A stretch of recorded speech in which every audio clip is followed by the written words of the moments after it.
that the Durham region forms a part of the traditional and treaty territory of the Mississaugas of Scugog Island First Nation, the Mississauga peoples, and the treaty territory of the Chippewas of Georgina Island First Nation.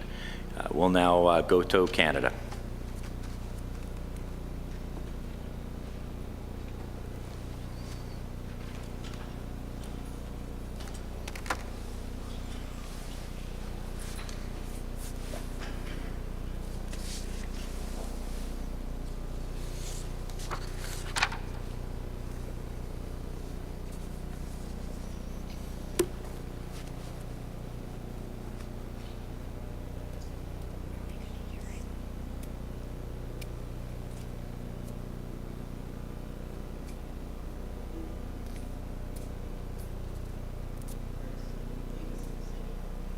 Oh, thank you, Carol.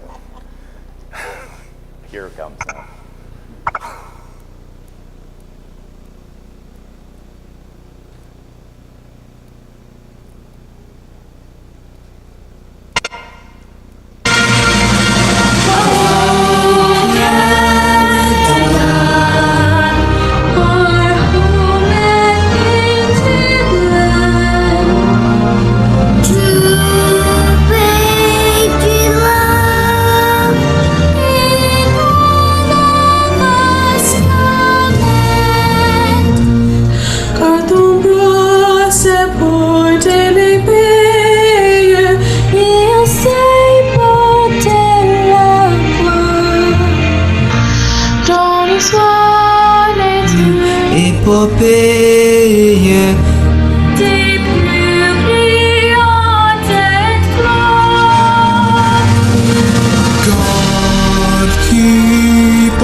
Aren't you glad we waited, Trustee Morton? I would think so.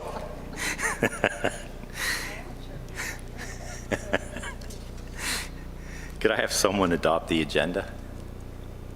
Trustee Lundquist, Trustee Forbes, all in favor? And could I have someone approve? We have a bunch of minutes there right from 8I. If somebody approve all of them. Trustee Thatcher, Trustee Noble, all in favor? Perfect. We then go to action item 6, the Code of Conduct. And as Chair, I've been asked to move this motion. I'll read it out. I believe trustees have it in front of them, correct? Written? Good. Whereas the board has a code of conduct under the Education Act, whereas an alleged breach of the board's code of conduct was brought to the attention of the board under sections 218.31, and the board made inquiries into whether Trustee Noble breached the code of conduct under section 218.3.2 of the Education Act, and that inquiry is now complete. Therefore, I move that the board now determine whether Trustee Noble breached the code of conduct, and if so, that the board determine the appropriate sanction. If there is a finding of a breach, the board will provide Trustee Noble with written notice and the finding of any sanction, and must then consider any written submissions from Trustee Noble. If written submissions are made by Trustee Noble, the board will make a further public determination on these matters and may confirm, vary, or revoke the decisions made tonight. There are two potential breaches of the code of conduct at issue. Number one, Trustee Noble disclosed information to the prior Integrity Commissioner from an in-camera meeting. This is not an issue tonight. However, Trustee Noble denied to the Board of Trustees that she disclosed this information prior to the Integrity Commissioner, to the prior Integrity Commissioner. This is a potential breach of sections 6.3 and 6.7 of the Code of Conduct, which provide as follows. 6.3, trustees of the board shall discharge their duties loyally, faithfully, impartially, and in a manner that will inspire public confidence in the abilities and integrity of the board. 6.7, no trustee shall engage in conduct during meetings of the board or committees of the board and at all times that would discredit or compromise the integrity of the board. Potential breach number 2. The board established a process for inquiry into the alleged breach, which has called for an independent investigator to meet with Trustee Noble. Trustee Noble declined to meet with the investigator but delivered emails to the investigator. This is a potential breach of Section 6.53 of the Code of Conduct, which I'll provide as follows. 6.53, trustees should respect the integrity of the Code of Conduct and are obliged to cooperate with inquiries conducted in accordance with the complaints protocol and any other procedure set by the board for addressing complaints of a breach of this Code of Conduct. Any reprisal or threat of reprisal against a complainant or anyone else for providing relevant information to the Integrity Commissioner is prohibited.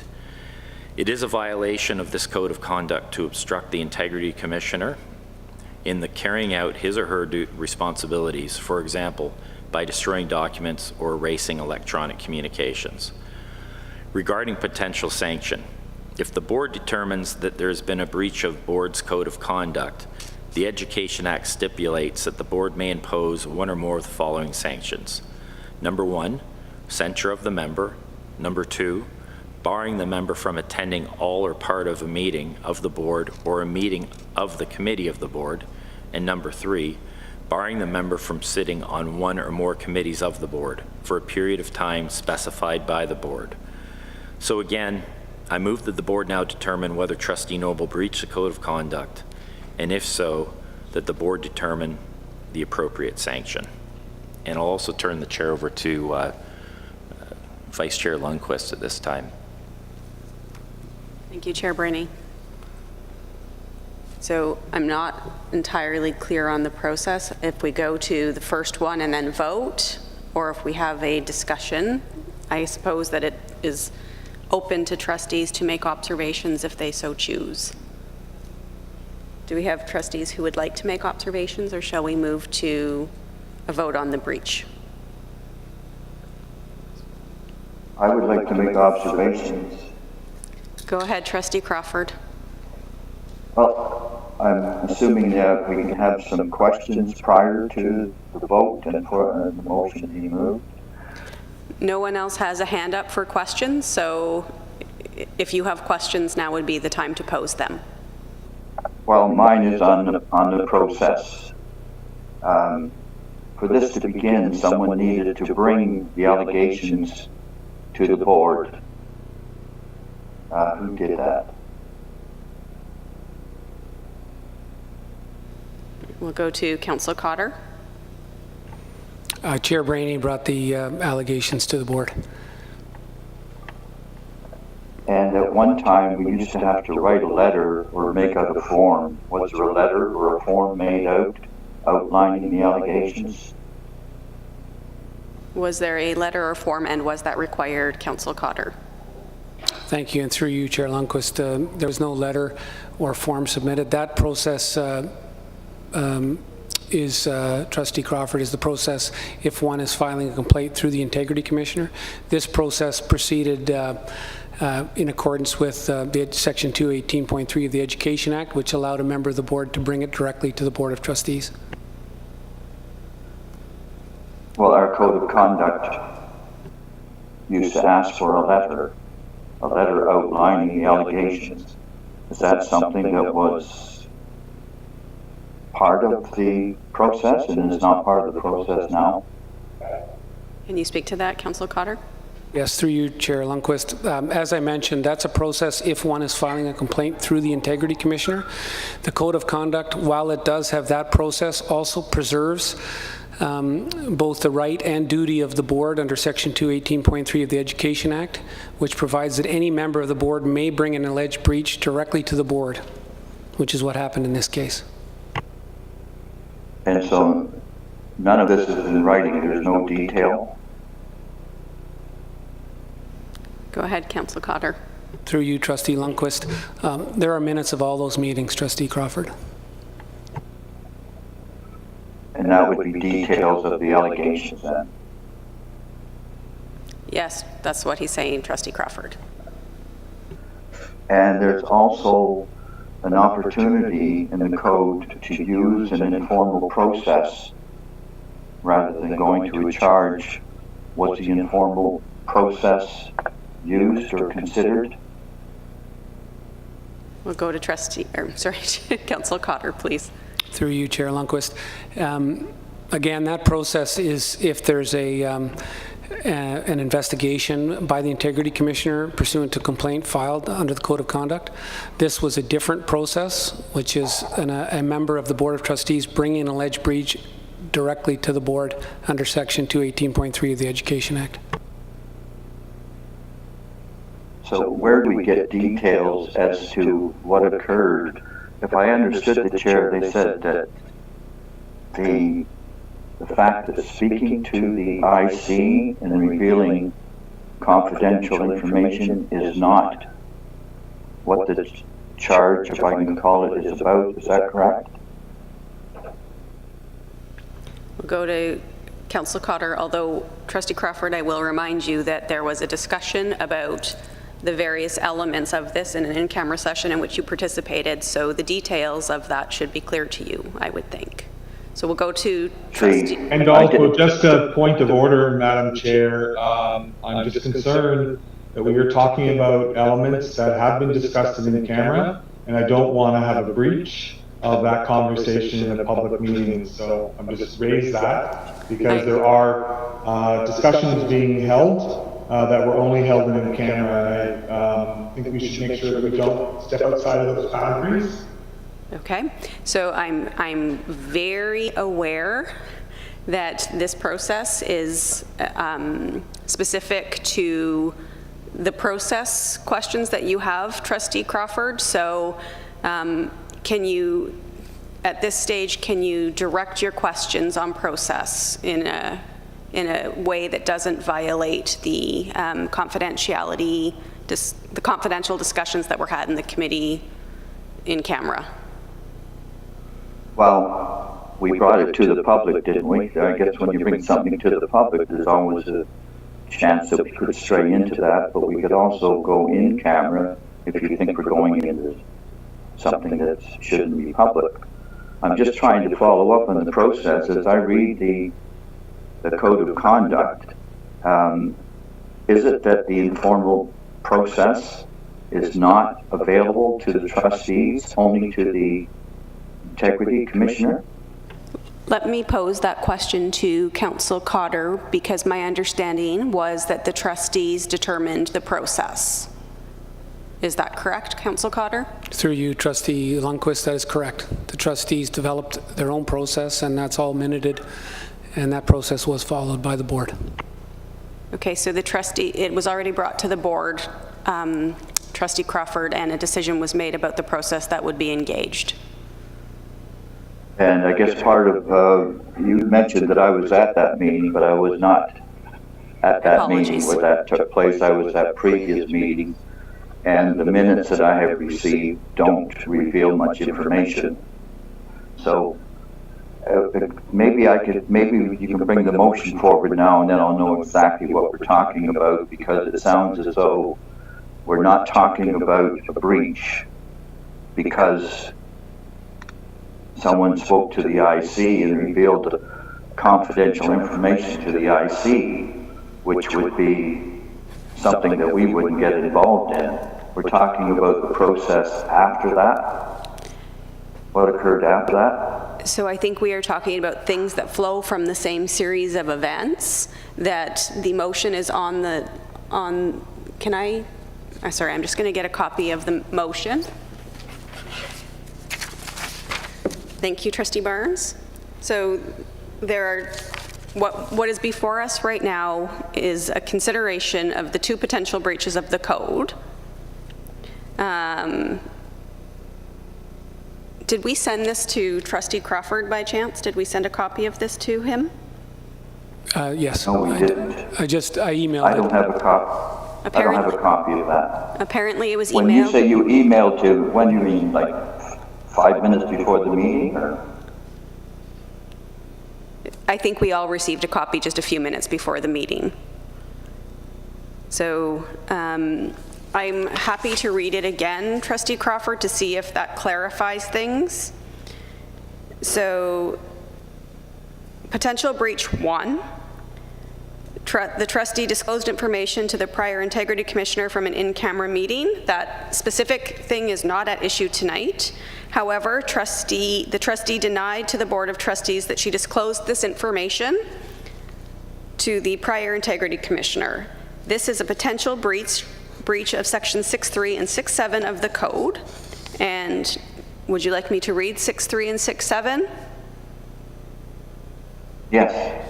6.3, trustees shall discharge their duties loyally, faithfully, impartially, and in a manner that will inspire public confidence in the abilities and integrity of the board.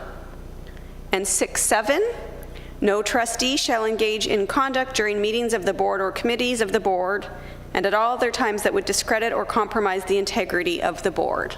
6.7. So that is potential breach 1 and the provisions that may be implicated. The second potential breach, the board had established a process for inquiring into the alleged breach, which called for an independent investigator to meet with the trustee. The trustee declined to meet with the investigator, but delivered emails to that investigator. This is a potential breach of section 6.53 of the code, which provides that trustees should respect the integrity of the code of conduct and are obliged to cooperate with inquiries conducted in accordance with the complaints protocol and any other procedure set by the board for addressing complaints of a breach of this code of conduct. And then there are other provisions that I don't think are relevant because they're about reprisal or the threat of reprisal, so I'm not going to read the rest of that provision. I think it's the first half that's at issue. Does that help? And yes, it does. And as to process, will the trustee be given an opportunity to speak to all of those? So I'm going to go to Councillor Cotter for some direction. Okay, Trustee Crawford? I wouldn't mind hearing from some of the board members. Well, we'll go to Councillor Cotter first, and then we will look to the other board members to see if they would like to offer comment. Through you, Chair Lundquist, the Education Act mandates that if in the event there's a finding of breach, that the board provide written notice of the finding to the member against which the findings are made, and the member be provided an opportunity to provide written submissions, and that the board must revisit the determination of breach and the sanction, and that the board may rescind their decision, may vary it, or may confirm it. And so go ahead, Trustee Crawford. The trustee will be given an opportunity to defend herself against these allegations within the next 14 days, did you say, or 28 days? So I think what Councillor Cotter said is the trustee will be advised of the board's decision in writing, and she will be given the opportunity to respond to that in 14 days, at which point we would review her submissions and make a determination about whether we would like to rescind or vary the decision that was made or confirm. Okay, thank you for your patience. I'll sit back now and listen to others. Okay, that's helpful. Trustees, any other process questions before we move forward? Okay, I don't see any. So I think, and I'm going to rely on some direction from council if necessary. I think it makes sense to go through potential breach 1 and poll trustees. I don't know how best to do that, just to inquire. I think the motion's been made that this issue be discussed and considered at a board meeting. I think my suggestion, there's a few different ways to do it, but I think my suggestion would be to see if somebody wants to move that there be a finding of breach. Okay, I appreciate that. So with respect to the potential breach number 1 is, do we have a mover that there be a finding of a breach? We have a mover and a seconder? Yeah, okay, so we have a mover and a seconder. Discussion?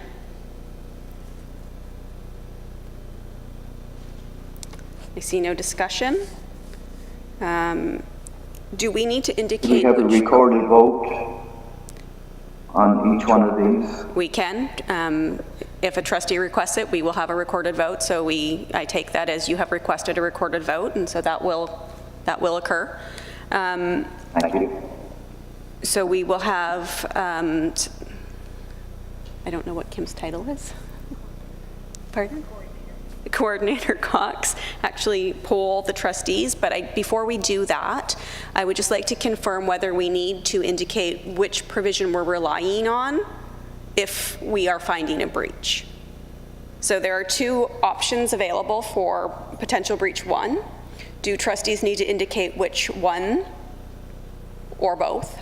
Through you, Trustee Chair Lundquist, I would suggest that the mover specify the nature of the motion, and the motion could be either or both. Okay. So can I ask, Trustee Barnes moved, so can I ask Trustee Barnes if she would like to move that with a potential breach of 6.3 and 6.7? And I have her paper, so that's unfair. Either or both? Okay, so the motion is for that a breach be found with respect to section 6.3 and 6.7 of the code. Do we have any discussion on that? I see none, so we'll ask Coordinator Cox to take a poll of the vote. Trustee Barnes? Yes? Yes. That's a yes. Trustee Barrett? In favor? Trustee Brainy? Yes. Trustee Crawford? Opposed? Trustee Edwards? Trustee Forbes? In favor. Trustee Lundquist? Yes. Trustee Morton? In favor. Trustee Noble? Okay. Trustee Templeton?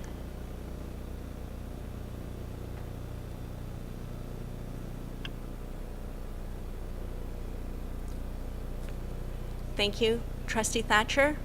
I'm in favor. And I believe we still move to the student trustees that cast their vote, but they don't count? No? No? Okay, we won't. Thank you. That brings us to potential breach number 2. And I'm just going to read it quickly. The board established a process for inquiry into the alleged breach, which called for an independent investigator to meet with the trustee, who declined to meet with the investigator but delivered emails to the investigator. This is a potential breach of section 6.53 of the code. Do we have a mover on that being a breach of the code? Trustee Morton, second. Trustee Barrett. Discussion?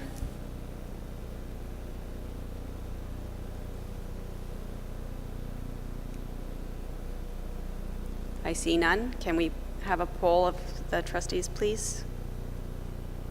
Trustee Barnes? In favor. Trustee Barrett? In favor? Trustee Brainy? Opposed. Trustee Crawford? Opposed? Trustee Edwards? In favor. Trustee Forbes? Opposed. Trustee Lundquist? Opposed? Trustee Morton? In favor.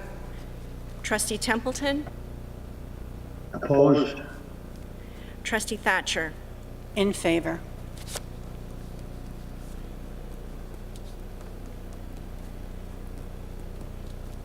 That's a tie vote. Okay, so I'm going to have to go to Council Cotter to determine what occurs in the event of a tie vote. My vote loses. That's my understanding. I just need to confirm that that's the case before we move forward. Dean, you've already voted, Chair Lundquist? Yes, I have, and I perhaps shouldn't have. I got polled, so I voted. The motion fails. So the second motion on the second breach fails. That brings us to a finding of a breach for potential breach number 1 and a discussion of potential sanction. The only 3 options available to the trustees again are listed: censure of the member, barring the member from attending all or part of a meeting of the board or a meeting of a committee of the board, barring the member from sitting on one or more committees of the board for the period of time specified. Do we have a motion on any of those potential sanctions?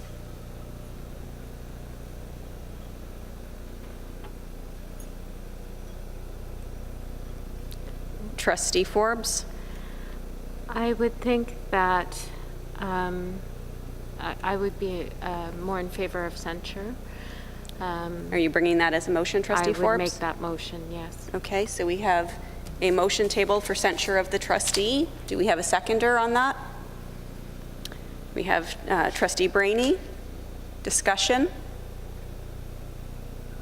Madam Chair, just Yes. a question. Is it 2/3 or a majority vote required on this? I will confirm that with our counsel. Majority vote. A majority vote. Trustee Crawford? And where does that come from? Where is that stated? Give us one moment, please, and we will respond. Through you, Madam Chair. There's no provision in the Education Act indicating that it's an elevated threshold, so normal rules of governance would be engaged. It would be a majority vote for the board. Did you hear that, Trustee Crawford? And is that stated in our bylaws somewhere? The bylaws stipulate whenever a 2/3 vote is required. And it does not stipulate for this particular issue? I can verify that because I know it does with respect to the Integrity Commissioner report. So I'm happy to verify that, Chair Lundquist, if you give me a minute. Okay, I think that would be important in light of Trustee Crawford's question. Point of information, Madam Chair, it is not in the bylaws, it is not in the Code of Conduct that requires a 2/3 vote. I know Patrick Goddard is the expert, but I will tell you there's not a requirement for a 2/3 vote. That is my belief too, but I just want to provide some comfort to Trustee Crawford. Yeah, I get it. We're going to check with Council Goddard. If I can offer a suggestion, it might be part of Roberts. That's our authority. That might be the only place where it might give us some information. So I understand that there are general rules of process and procedure under Robert's rules, but if our bylaws don't speak to it, then it's 50%. If they don't say 2/3, then it's majority vote. Actually, if our bylaws don't say so, then our authority is Roberts. I'm not saying it's 2/3 in Roberts, I'm just saying that our backup, if we don't have it in our bylaws, would be Roberts. So maybe we should just make sure of that first. There are parts of Roberts on discipline, and I'll look it up too if you want. So we have our counsel reviewing Robert's Rules of Orders as we patiently await. No pressure, Council Cotter. While we're waiting, Chair Lundquist, I can confirm there's nothing in the bylaw, the Code of Conduct, on speaking to an elevated majority on this issue. Okay, so there is Trustee Crawford, and for anyone else who needs an answer to that, there is no requirement of a 2/3 vote in the bylaws on this particular topic. So we will do a brief examination of Robert's Rules of Order and determine if for some reason we wouldn't need a simple majority vote.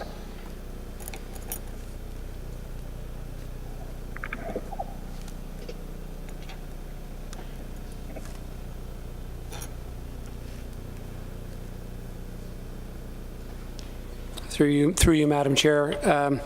Roberts confirms that a majority vote is normally required to adopt a motion. Indicates that a two-thirds vote may be required in particular circumstances, notably to suspend the rules or to close, limit, or extend the limits of a debate. Those are the only particular notes in Roberts. Thank you. Is that satisfactory to you, Trustee Crawford?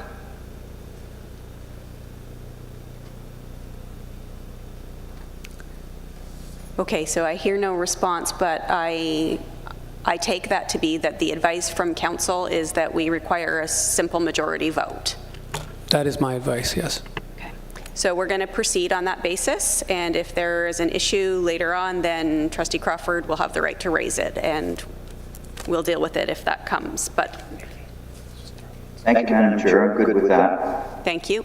So I'm going to go to Trustee Forbes. And I just wanted to confirm that we may impose one of these, but is there an option, like?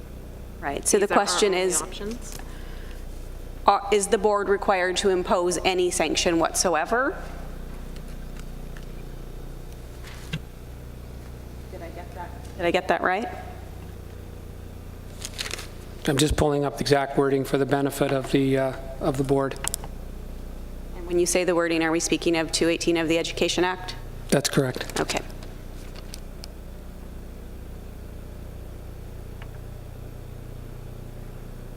I read it as may impose, which to me means not Madam Chair, shall. that's the way I read If it- too, so give it the option.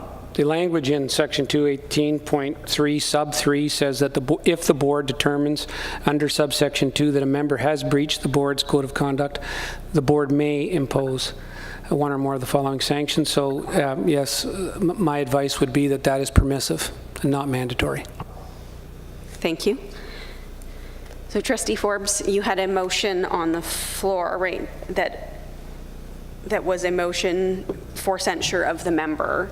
And I was thinking that it was my mistake that these one of the three had to be imposed. Okay. And I thought that the other two, in my mind, would not be appropriate, but I'm not sure, given the nature of the breach and the circumstances, if a censure is appropriate.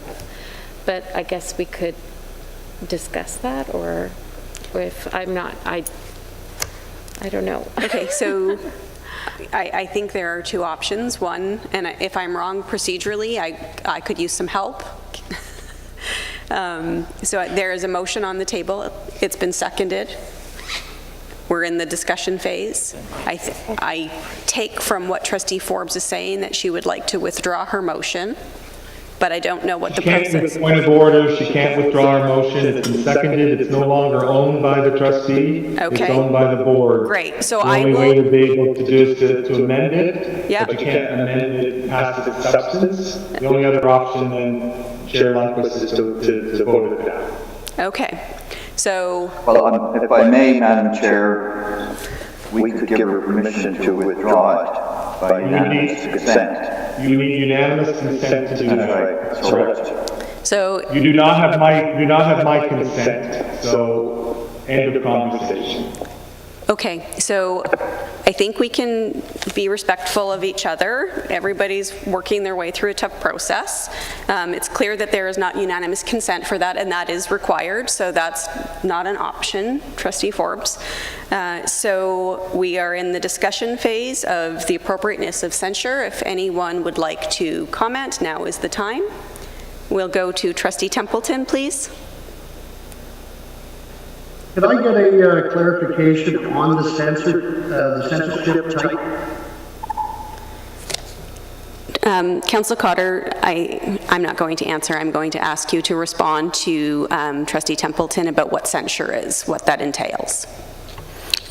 In my opinion, the public determination by the trustees that the member should be censured is the censure. Is that helpful, Trustee Templeton? Yeah, okay. Anything further on that?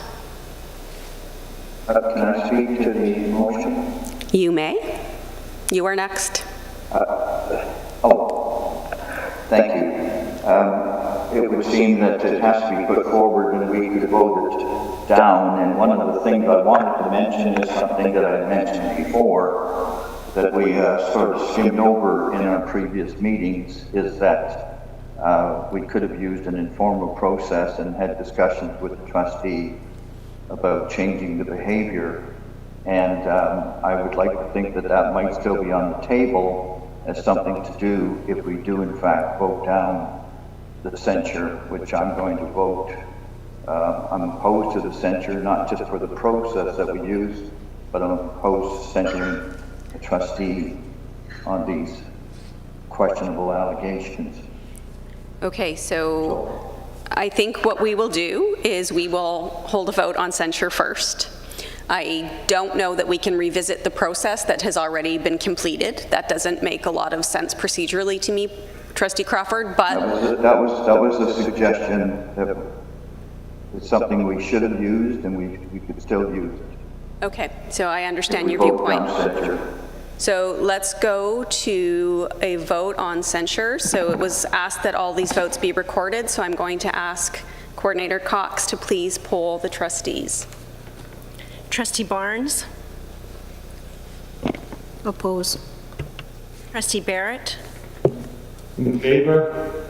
Trustee Brainy? In favor? Trustee Crawford? Opposed. Trustee Edwards? Opposed. Trustee Forbes? I'm sorry, we're clarifying that this is regards to censure of the member? This was your motion to censure the member. This is my motion, and I'm not going to support it, sorry. Opposed. Trustee Lundquist? Opposed. Trustee Morton? Trustee Templeton? Opposed. Trustee Thatcher?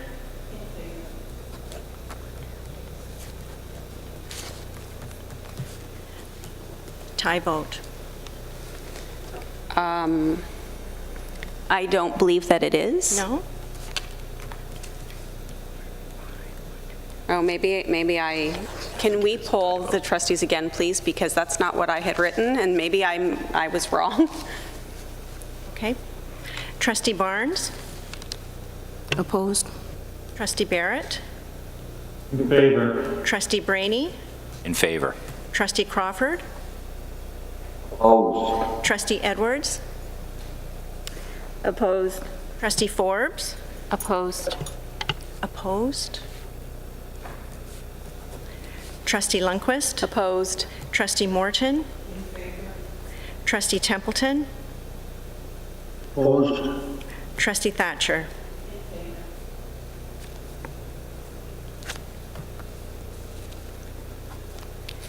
Uh, 6 to 4 opposed. That was what I had. Yeah, so I wasn't clear on trustee for, sorry. That's okay. So that is voted down, and my understanding is, so please, again, there are other options available to the board if someone wants to bring a motion, and the only other options that are available are the two that are there. Is that correct? That is correct. Okay, do we have a motion from any of the trustees with respect to the other two possible sanctions, barring a member from attending a meeting or barring the member from sitting on one or more committees? Just a point of information, Madam Chair, if I could, Of course. or a question, I guess, there is the option, if someone put forward a motion, to be able to not levy a sanction. Is that not correct? Doesn't have to be, I don't think, we don't have to go through putting forward the other two motions and then vote them down. Could we not just have a motion to be able to say there will be no formal Sanction levied. action taken? Yeah, that makes sense. That's a more sensible way of doing it.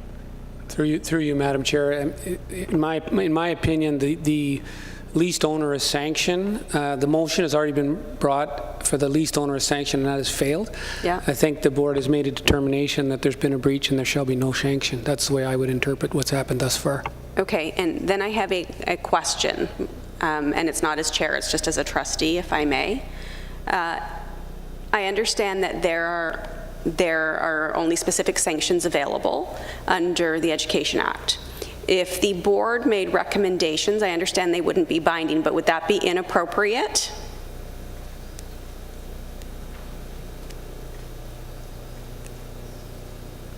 For example, a recommendation for some training.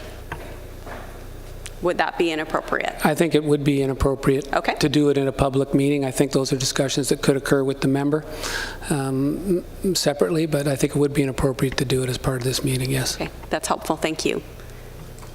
So... If I may, Madam Chair? Of course. Well, I was thinking that that was what I meant by an informal process.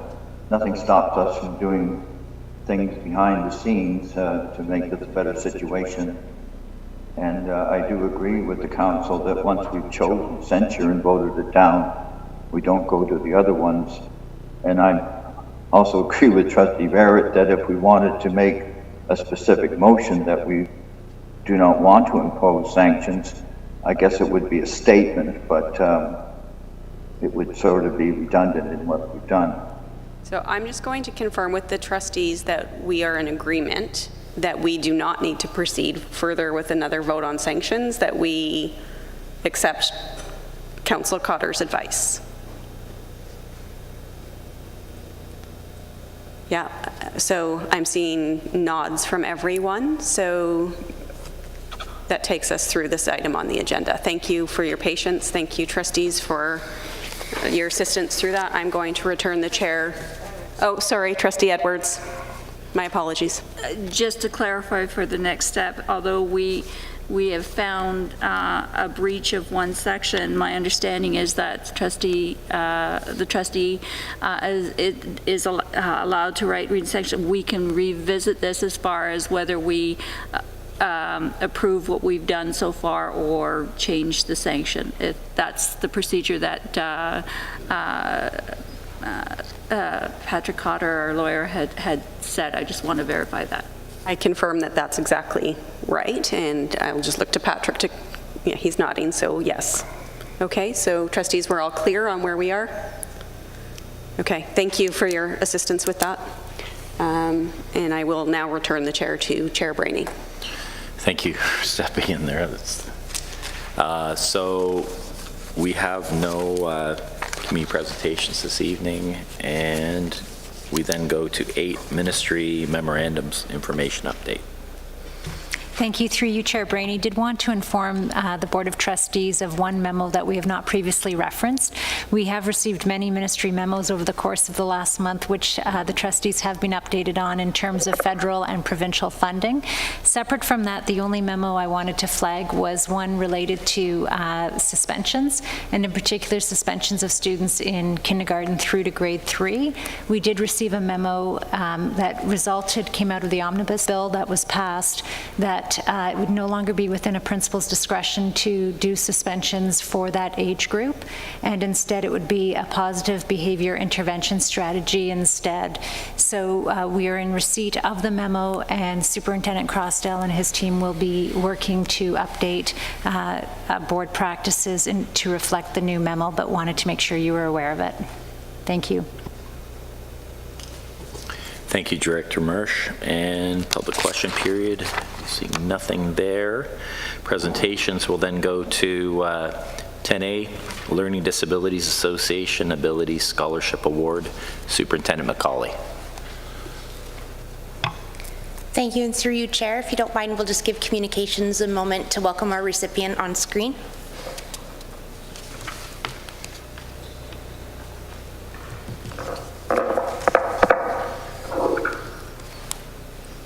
Hey, I'm Chloe. I am very excited to start my journey in becoming a firefighter, and I would just like to thank you for taking the time to consider me as an applicant of the Ability Scholarship Award. I believe excellence is achieved by applying 110% of oneself to the given task. Giving up is never an option, as I like to see things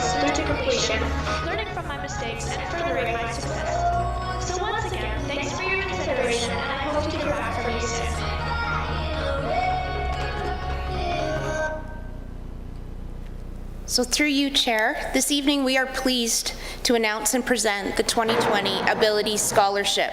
The Learning Disabilities Association of Durham Region and the Durham District School Board partner annually to provide a $1,000 Ability Scholarship Award.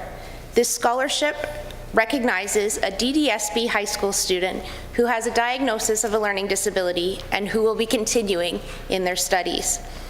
A committee comprised of the Learning Disabilities Association of Durham Region and Durham District School Board SEAC review the nominations to determine the recipient. Congratulations this evening goes to the 2020 Ability Scholarship recipient, Chloe Stanton, from the class of 2020 at O'Neill CBI. Chloe's submission highlighted her journey as a learner, which just shines with her energy. Chloe's submission was a letter accompanied by the video you just watched, and we share both this evening. There was no one better than Chloe herself to share her words. Introducing proudly the 2020 Ability Scholarship Award winner, Chloe Stanton.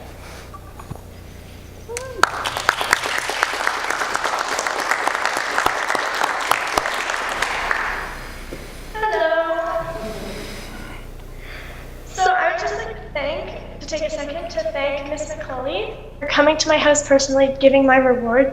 I would like to thank Ms. Hedges-Giorgio and the rest of the staff at O'Neill for supporting me and all throughout high school. They were always there for me and they always believed in me. I'd also like to thank Durham District School Board and all those who made this scholarship possible for me. It means more to me than all of you have known, and I'm truly appreciative. So I'm going to read my letter that I sent out to the Scholarship Selection Committee. So my name is Chloe Stanton, and I would like to apply for the Ability Scholarship Award. I'm currently in grade 12 at O'Neill CBI, and I'm involved in many extracurricular sports. I love music, especially violin, and I'm actively teaching young children to share my love of this instrument. During my early high school years, I struggled academically and felt that I didn't fit in. I didn't learn the same way that others did, and it left me feeling inadequate. And my learning disability diagnosis only made me feel worse, like there was something wrong with me. It wasn't until grade 11 where I learned to choose to like the person I saw in the mirror. I may not be the smartest or be able to comprehend like everyone else, but I can be the most kind, generous, and loving person that learned to never give up. I found I had incredible coping skills, and with this new confidence, I began to focus on what I'm good at. Magically, even my marks improved. This drive taught me I am what I focus on. I've set some high goals in wanting not only to be a firefighter and help people, but to someday be a captain. A high goal for a career only one woman has accomplished to date. I'm convinced with my drive for health and fitness, my extreme desire for nutrition, and my determination and drive that I can be successful in anything I attempt. If you choose to help me by way of the scholarship, it will assist me with the large financial responsibilities of this program. Thank you for your consideration. Respectfully, Chloe Stanton. So Chair Brainy, over to you if you don't mind to congratulate our recipient this year, Ms. Chloe Stanton. Thank you, Superintendent McCauley. Yes, congratulations, and certainly take any comments from our colleagues for you too, but we really wish you were here in person with us. I know it's been strange days indeed, but you're certainly exemplary and very worthy of this, and we all congratulate you. I don't know if any of our colleagues, Trustee Edwards, go ahead. Thank you, Chair Brainy. It was my pleasure to serve on this scholarship committee, and what definitely showed through your submission, your letter, and your video, and the video seemed like it was on warp speed because we missed some of the things, but definitely is your attitude to, as you said, never give up. Is it not an option?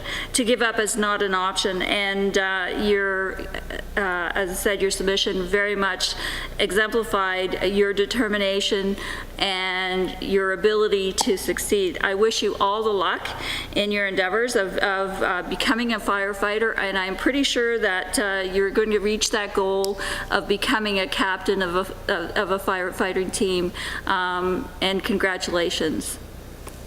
And happy birthday to your dad, by the way. It's a great present.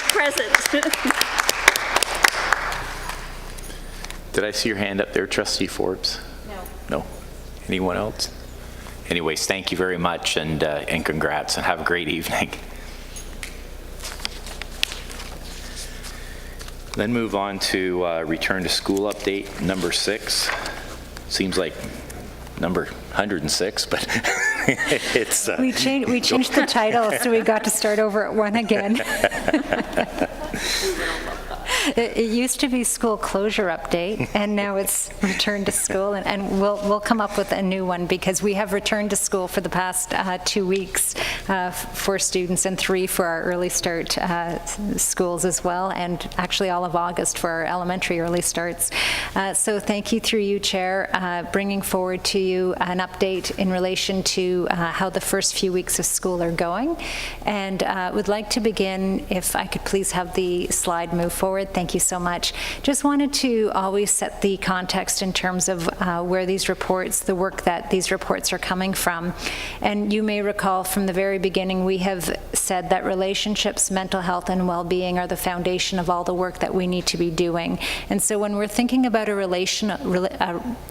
responsive system, it's important to acknowledge that there are many ways a system can be responsive. And the one that we have focused on is that relationship and the connection between learner and educator, and making sure that we really take time to get to know the students, understanding that families have had differing situations returning to school, and that be it virtual at DDSB at home or in our physical sites, how important it is to acknowledge where the students are at and really view their strengths from an asset-based lens, instead of thinking about the loss of learning time, but rather thinking in terms of the competencies these students have gained from the first-hand experience that they have had, that really is very different from any students prior to them.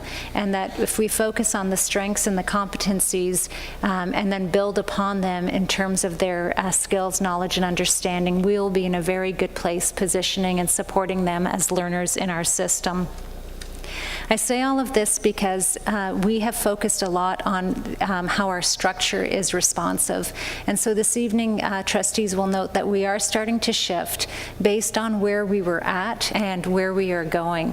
So on July 30th, we first communicated to families in relation to the virtual school and the opportunity they would have to choose virtual learning instead of in-person learning. And when we announced that on July 30th, we then put the registration form out on July 31st to those families, and we asked them to make a determination by August 12th. That would provide us sufficient time as a system, we felt, to conduct a very condensed restaffing and retimetabling of the system. On August 12th, we felt that despite, we had put a reminder out on August 5th, and we also made sure that all the models were out by August 5th so that they had a week before that August 12th deadline. However, at August 12th, we determined that we could push things further in terms of providing families a little bit more time in terms of making a decision of the virtual school or in person. So we then delayed it until September 2nd. And I provide all of this context because I think it's really important to note that that August 12th to September 2nd period, we did receive a number of families who were changing their mind. And in fact, it was over 4,000 registrations and we had to process in that short period of time. That was hundreds of hours and hundreds of staff working overtime in order to accommodate going beyond that August 12th deadline and accepting up until September 2nd. 2 weekends ago, we had a full house in the district, in the board office, where we processed 6,000 emails in response to those late registrations. At secondary, we're going to unpack it a little bit further later on in this presentation, but complicating the secondary requests was that the timetables was already built prior to those late requests coming in, even though we had re-timetabled. That re-timetabled had been built, and so that meant that for all the late secondary submissions, which was approximately 700, we had to manually then fill those timetables rather than having the algorithm do it. To do that, we had to ask every secondary school to provide us with one guidance counselor last week so that we could process those ones that we needed to do manually. So I suggest all of this, that as we walk through the staffing scenario of where we currently are, I think it's really important to note where we've come from. And so then as we look at how we've allocated staff and the timing of requests and whatnot, that I think the staff have really gone beyond what they had originally outlined in terms of what was feasible of re-timetabling and restaffing, and that at some point we need to balance out the responsiveness of structural changes versus the responsiveness of what our educators will be doing to support families within either the physical or the virtual school based on previous choices. So I'm going to turn it over now to Associate Director Markovsky in terms of walking through some of the staffing pieces, and he'll then have others engage as we walk through where we currently are in terms of the staffing. Thank you. Thank you, Director Marsh. The first two slides really speak to our staffing requirements that are set out through the Ministry of Education, and we're pleased with our progress to date and can confirm that we have not only met but are exceeding the Ministry of Education kindergarten and elementary staffing requirements that are set out in this slide. And they speak specifically to our kindergarten cap size, the expectations in grade 1 to 3, and the averages in grades 4 to 8.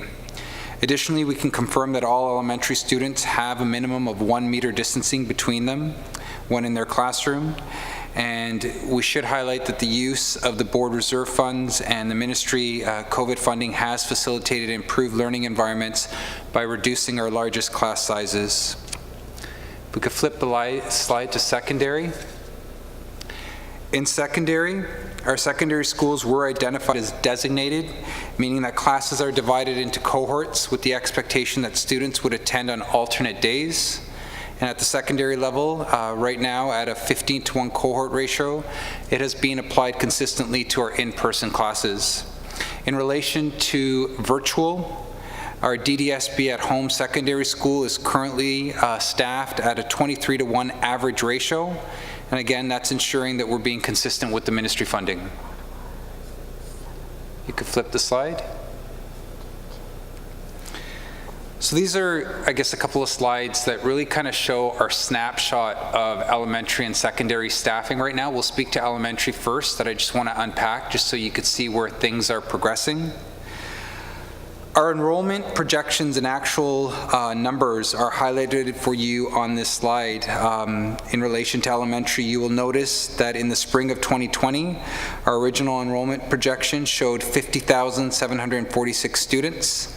And when you look at where we are right now, as of September 15th, 2020, we're showing a revised projection of 51,481.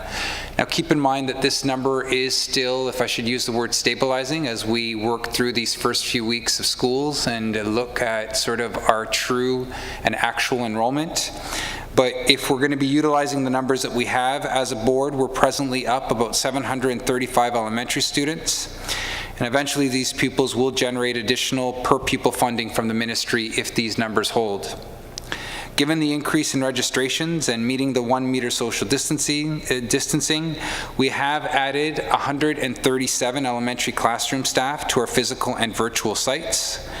And this increase is again being supported through the use of the reserve funds, as I mentioned, the Ministry COVID pandemic funding, and efficiencies that we've identified through our staffing framework. One thing that we should be mentioning here too, and I do want to express my gratitude to all of our system leaders and our members of Administrative Council. We've been meeting daily to really monitor how our in-person and virtual numbers have been progressing.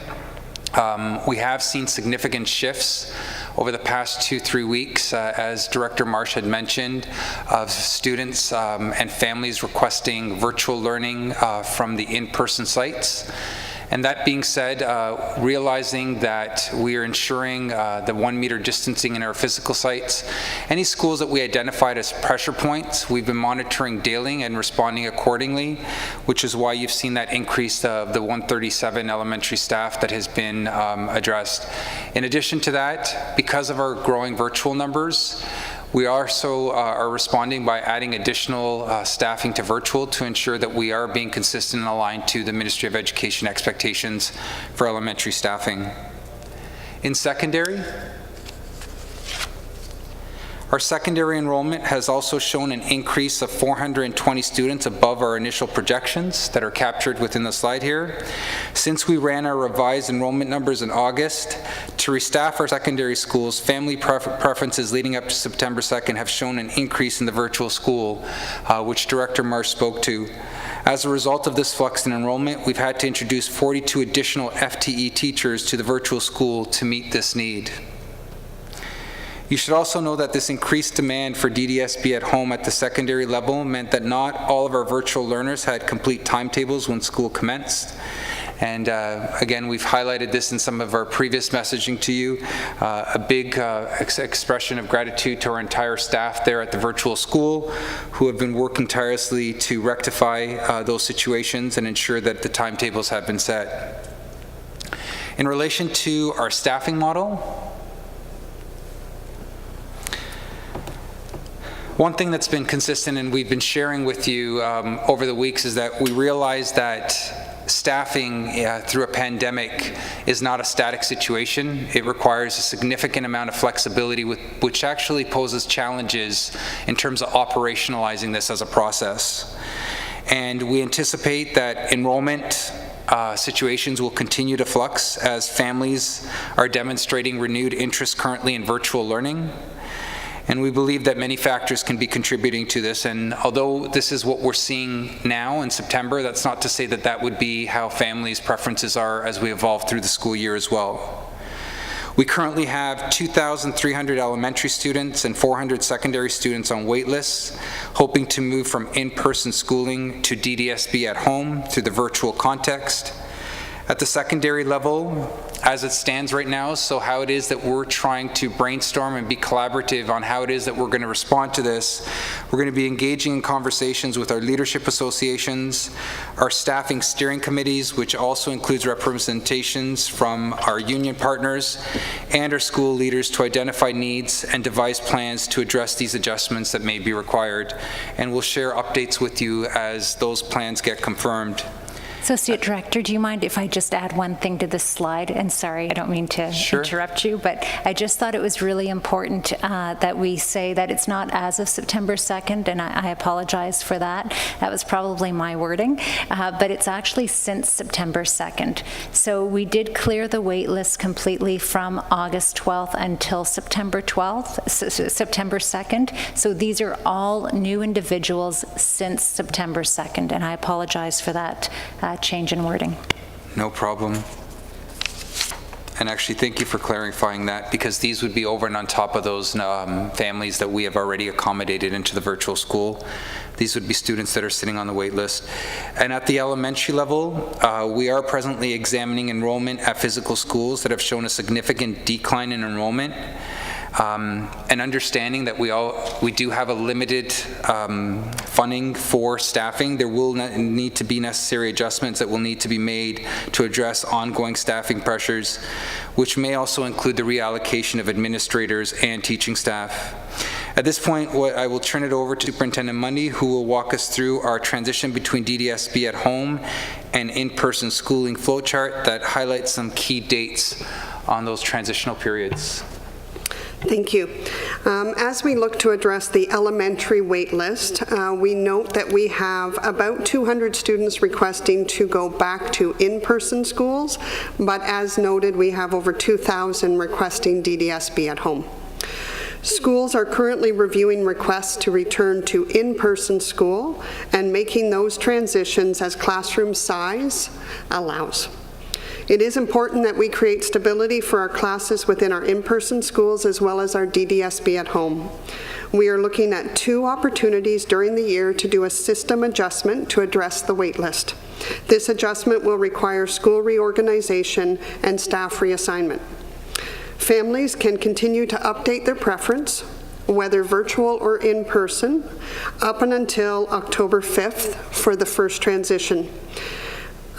IT is working on a parent portal option to make it easier for families and to avoid the backlog we have in emails and phone messages. As of October 5th, we will review the waitlist and create a plan to address the transition to DDSB at home. We will ensure that schools, staff, and families are provided with the restructuring information so that there is time to prepare for the changes that will start on November 16th. This date follows the progress report timelines and a PA day that will allow opportunity for the transition. There may be some earlier specific school reorganizations reflective of updated enrollment numbers. We will review a second transition to DDSB at home for February 1st with updated requests as of January 7th. While students are waiting to transition to DDSB at home, it is important that we still support their learning. So the next slide. Students who are waitlisted for DDSB at home will continue to be on the class list at their in-person home school. Schools are currently working with educators to ensure that Google Classrooms are created for each class, and students on the waitlist will have access to these Google Classrooms. We are continuing to plan and review options to support the ongoing learning for these students while they wait to transition to DDSB at home. And I will turn it over to Superintendent Nevels for a secondary view. Thanks. Secondary schools have always been challenged to develop timetables for some students who move between schools at various times in the school year. Given the fact that each student has their own individual pathway plan and oftentimes are taking certain compulsory or single section courses that are offered at different times in different schools. The situation is compounded even further now that we have moved to a quadmester model from a semester model and has made it even more difficult to move fluidly between schools. Our secondary model in DDSB allows students to engage with 75% of their learning virtually through both flex time and real-time online learning. Students currently on a wait list for DDSB at home secondary can be supported by their current timetable teachers at the home school and still be working towards earning their credits. Teachers have been developing their courses in a hybrid format and can use the classroom platforms that they have created to support students on any wait list with their learning.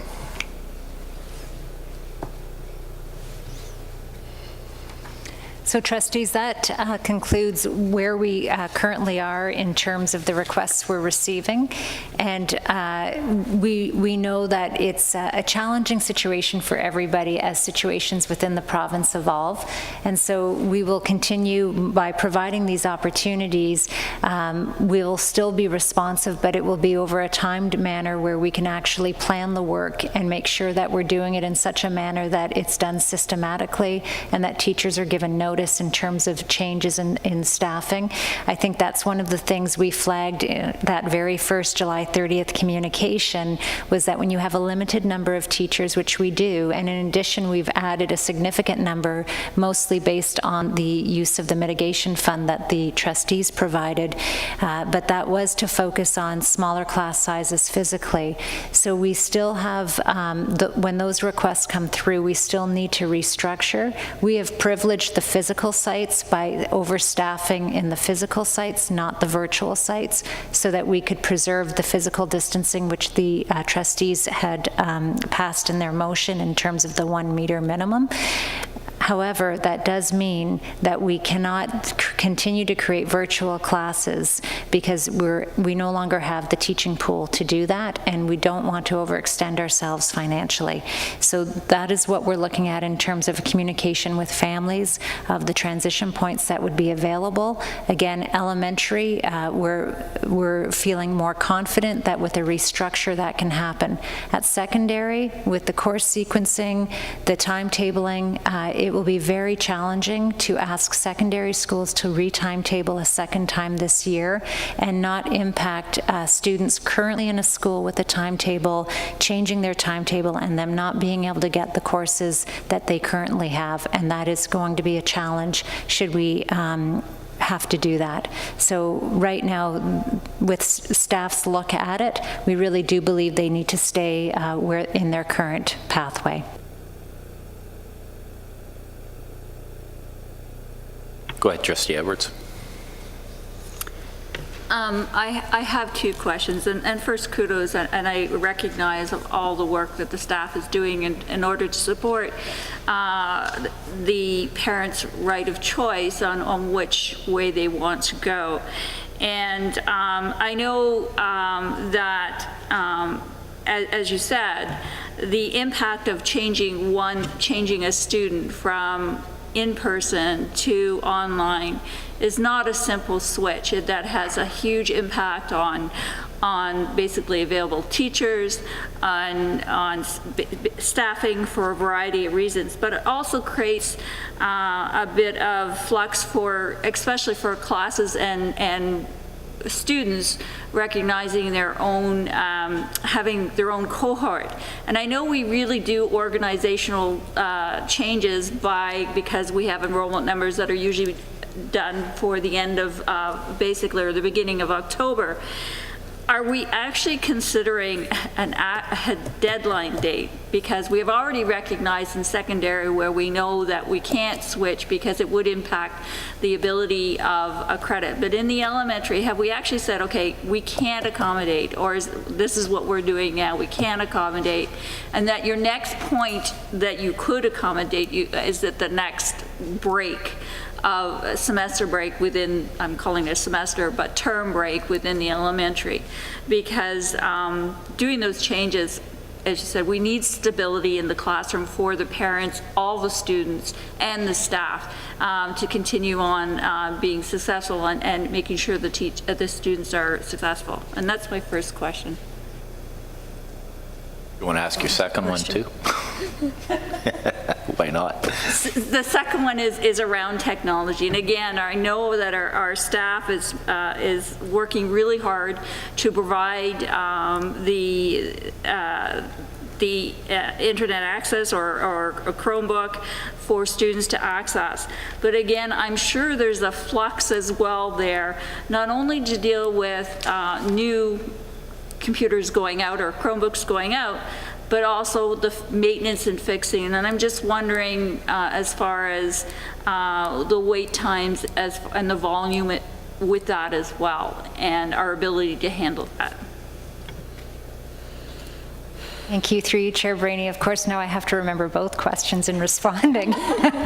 So to the first one, we did talk about trying to do it around a natural break, and what we, because of the volume from September 2nd, we were concerned about leaving it until January, which had been one of our original thoughts, connecting to assessment periods. Because what we were worried about is if we interrupted the assessment period too significantly, then the reflections that parents would receive and feedback students would receive through formal assessment periods would be impacted. So that's why we're proposing these dates currently. Had not so many parents signed up from September 2nd, we may have held off until January. We are feeling some pressure in terms of the volume since September 2nd, and that's why we're suggesting a November date. The Ministry of Education did in the summertime indicate that we should provide opportunities for families in terms of switching over during the course of the year. However, I'm not sure people understood operationally when that was said what that meant. And what we know is that there are many districts who are still really challenged in terms of providing the virtual school in particular. So we feel very fortunate that we were able to manage, and it is thanks to the virtual staff and the many district staff who took in all those requests from August 12th until September 2nd. And while the first week not every student had timetables for the first quad, by second week they did. And I think that is a significant accomplishment. So again, thanks to the staff. Your second question was around technology. And it's very timely. We did have a discussion around technology today. And Associate Director Kisco, would you like to begin the response there?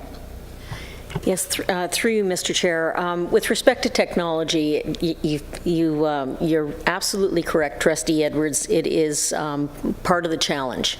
As this switching occurs between in-person and desire to go virtual, we absolutely have to follow with the technology to support that learning. The good news is that we have approximately, now not all are currently in the system and allocated, but we have accounted for 55,000 devices that are out there supporting students either directly or about to be available to support students. We put in a significant order for another 5,000 devices. We have, again, MiFis that are available for those that have internet access issues. So that process is occurring lockstep with the growth in virtual and just being prepared and ready for potentially more, our numbers shifting and continuing to shift to virtual. It's an area of pressure. There's a bit of a lag in terms of when we place orders and how quickly we can deploy the devices, but that process is happening, lockstep. Just to supplement, it's the maintenance as well as how is that going, because we always recognize that maintenance of the technology or the Chromebooks and so forth, and what that the impact of have to put out all these new Chromebooks, the impact on the wait list as far as fixing the maintenance of computers. Yeah, and thank you for that question, and through you again, Mr. Chair. That is one of the concerns, is the repair backlog. There is a bit of a backlog with respect to the repairing of devices that students have identified as being problematic. We have loaner devices in the hands of many students, but we do know that there are other devices to repair. So again, we try to supplement our loaner pool to keep that process going, but this is requiring patience from not only students and educators, but our staff are really very focused and busy at ensuring that we're getting our technology in place and out there as quick as possible. If I may add, through you, Chair, the other thing that we did discuss is that currently for any student who's registered at DDSB at home, we're finding that they want the Chromebook. And so what we're needing to message a little bit more clearly is that you don't need the Chromebook to access DDSB at home. If you have your own device at home, you can use your own device. And so we think we do need to make that clearer, because what we recognize is, should we have situations where there's classrooms going home for virtual learning for a short period of time, then we want to make sure that students who actually don't have a device, that we have the opportunity to be able to provide them with a device from an equitable standpoint. So I think we're going to have to shift the messaging for sure with this next clearing of the wait list as we move forward, to make sure that families understand that they don't necessarily need one of our devices, and in fact we would appreciate it if they have their own, not taking one of our devices, to ensure then if we have a deployment challenge later, we have access to technology for those students. Trustee Barnes, go ahead. Thank you. I just wanted to clarify, so the students that are on the wait list now, we are leaving them on the wait list until October 5th for placement? Thank you. No, we would, they will be on the wait list until potentially mid-November, but what we're saying is that we will only be able to process those requests that come in before October 5th. So we're setting another due date, but we need to be clear then that any requests that come in after October 5th, would be a January placement. And so I think right now there are a lot of people, we never promised or committed to action. If you signed up after September 2nd, we said we would look at it a case-by-case basis. And so what we're we're suggesting now is it is more or less full, and so it would need to be another sweep through, large-scale sweep through of changing all of the current class placements in the physical schools to make this happen in November. But to do so in a way where people have proper notice and teachers know what the changes will be, we need that information then by early October. Okay, so the students that are on waiting list now are assigned to an in-school teacher or classroom. So for between now and November, we're saying if you're not coming in class, there will be resources available online through Google Classroom, but not synchronous learning, just be able to access resources. Correct. There will be some contact from the school in a synchronous format, but it wouldn't be regular instruction. It doesn't replicate DDSB at home, and it is just a bridge between the physical and DDSB at home. So it would be very different than what you would get at DDSB at home. I think that in some instances what we're finding is families are deciding then to go ahead forward into the physical classroom, and so then we're monitoring that class size as well. So daily when we're looking at the class size of every class within the system at every school, we have the numbers as far as how many in that class are on a wait list and how many are physically attending and how many aren't. So not all of these individuals aren't attending physically. Some are and some aren't. Follow-up question. So how will we do assessment for those students that are not in virtual and not in physical? Are we going to have a sort of standard of assessment? I mean, I know teachers have their discretion as to how they do that, but I'm just wondering, how do we make that sort of consistent for students across the board? So at the secondary level, because it's a hybrid model, there would already be assessments occurring in terms of the virtual site, because don't forget at secondary, they're still every afternoon 2 periods synchronous with their teacher or with the study support. So it's really at elementary where it's going to look a little bit differently. So there would still be assessments occurring through the flex time learning, where a student may be required to complete a certain task and they would receive feedback on it. At elementary and at secondary, we do want to focus as much as possible on formative feedback, so that's providing students notions of next steps to improve their learning versus the grading. However, there will be some grading that occurs prior to the report card period. Question, sorry. So what is the communication going to look like to parents that are sort of waiting right now? I'm going to turn that over to Associate Director Markovsky, who is coordinating the communication on this one. Thank you, and through you, Chair. So, Trustee Barnes, to your question regarding communication with parents, we did make a commitment to those families on the wait list that we are going to reach out to them this week. Really, the focus of this week is to introduce them to the Google Classroom and the virtual space, to ensure that they understand sort of how it is that their child will be accessing learning through this transitional stage of learning while we wait for the November 16th transition to the virtual school or vice versa. And really, I think at that point, in relation to communication, the agreed upon structure that will be in place, and we are working with our union partners to have conversations in terms of identifying sort of how this structure is going to look. And within that structure, we will also identify how communication will take place with parents to ensure that they too are informed how the child's progressing along. When we're going forward with the, oh, I lost my train of thought. It's okay, I lost my train of thought. We can come back, thanks. I'll think that out for a minute. Trustee, did you want to go next? Okay, go ahead. Go ahead, Trustee Thatcher. Then we have Trustee Lundquist. Was Trustee Lundquist ahead of me? Pardon? It's perfectly fine. Oh. Just really a couple of comments. The emails and phone calls that I've been receiving recently have been around two areas. First, those parents who are on the wait list, and thank you, Trustee Barnes. I think I have all of the answers that I need with respect to that area.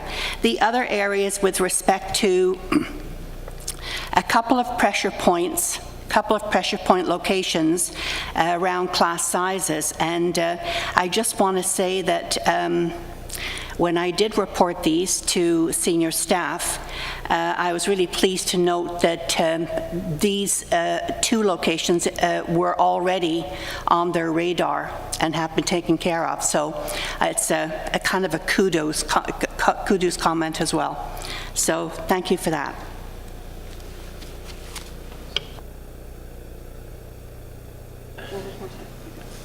Trustee Barnes. Go ahead, Trustee Barnes, and then yourself, then Trustee Lindquist. No problem. Go ahead. Thank you. Sorry, I remember my question now. My other question was, what is our plan, or are we planning for if we do go into total shutdown? Do we have planning for that? Thank you, through you, Chair. So we do. I think one of the advantages, and in fact, we received an email from a parent today from a secondary school, which I shared with the senior team and I shared with secondary principals.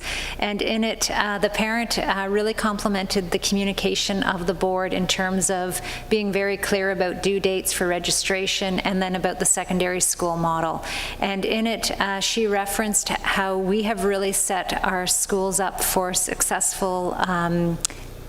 distance learning should that be required, because at the secondary level, the students are already on a weekly basis engaging through a virtual platform with their classroom teacher. And so the transition there will be a very smooth one, where instead of just every afternoon, it would be morning and afternoon, but the teachers, because it rotates, already have Google Classroom set up, are live streaming and video conferencing with the students already. So that will be a smoother transition. At elementary, we have identified and the innovation team and so Superintendent Mundy and Superintendent Davis have really been articulating some goals in terms of when Google Classrooms need to be set up by teachers. There's an understanding that the advantage of getting it set up in advance of any situation so that students are familiar with the Google Classroom format and that the accounts are set up, and that in fact teachers are starting to use them now as part of regular instruction, especially when they're having some students who are away. So I think we're well poised in terms of the platforms prior to any classroom or school needing to shut down. In addition to that, we have been looking at the technology we have available, and that is why we're changing messaging now. And we have tubs available at classroom sites, or will be available shortly, so that if it's a classroom situation, the teacher is able to then deploy that technology more simply than last time. Last time when it began, I believe we had 30,000 Chromebooks out in the system, and we then went to 35,000. So we are starting at a much higher threshold already in terms of the number of devices we have out in the system, and a number of Wi-Fi sticks as well.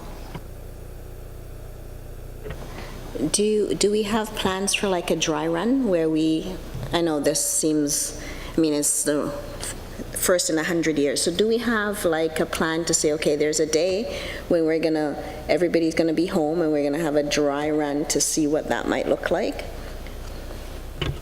So we have not, we're not suggesting that we do that at this stage. And part of the reason, and one of the reasons why it was so important to us to open school on time, was that every day we just felt really matters. So we acknowledge that during the course of this year, there will be periods of time when it's likely that there may be a class that needs to stay at home. We don't necessarily want to we could do a dry run where they're there physically, I guess, but we really don't want to turn students away on a day when they could be there if they've chosen the in-person learning. So that is not within our plans currently. Thank you, Trustee Crawford. I think you did tell me when you turned your video camera on you were going to ask a question, correct? Do you have a question, Trustee Crawford? Yes, I just wanted some clarification of what I just heard. I thought the question was about if we have to shut down, and if we have to shut down, then we'll go to virtual. Is that set up to do? Go ahead, Director From Marshall. the director? Yes, through you, Chair Brainy. So yes, I may have given a long-winded answer instead of a yes. We think we're in very good position if we need to transition to a shutdown. Now, I guess one of the problems is, if I can point it out, is that many of the kids are here in school because the parents are working. How much notice would we have to give to be able to do that? In other words, it's not just a matter of us switching over to virtual, but also advising everyone that they're going to be at home. So through you, Chair Brainy, I think that that's something that everybody understands, that in this new circumstance, it's not necessarily that notice is provided. And I'm actually going to use an example because I think it's relevant to how this plays out. So we know that last week, for example, there were 2 siblings who did get tested positive for COVID. And so at that point, the health unit identified other students who should be tested in close proximity to those students. One of those students, it came back to us over the weekend where the health unit had believed that the student had tested positive, and at that point on the weekend we communicated with the class, because the Chief Medical Officer of Health is the one who determines what the shutdown looks like in this instance. We communicated with the families that the class would be shut down. We set up a portable pop-up testing unit. Well, we didn't. The health unit did. Superintendent Elmhurst was there along with school staff just to answer other questions that the parents may have. The families who arrived from the class were extremely appreciative of the school staff's presence and the opportunity to get tested. In fact, later today we found out that it had been a false positive test, and so that 3rd student didn't have COVID-19, and in fact we did not have an outbreak in a class, and so those students will be returning tomorrow.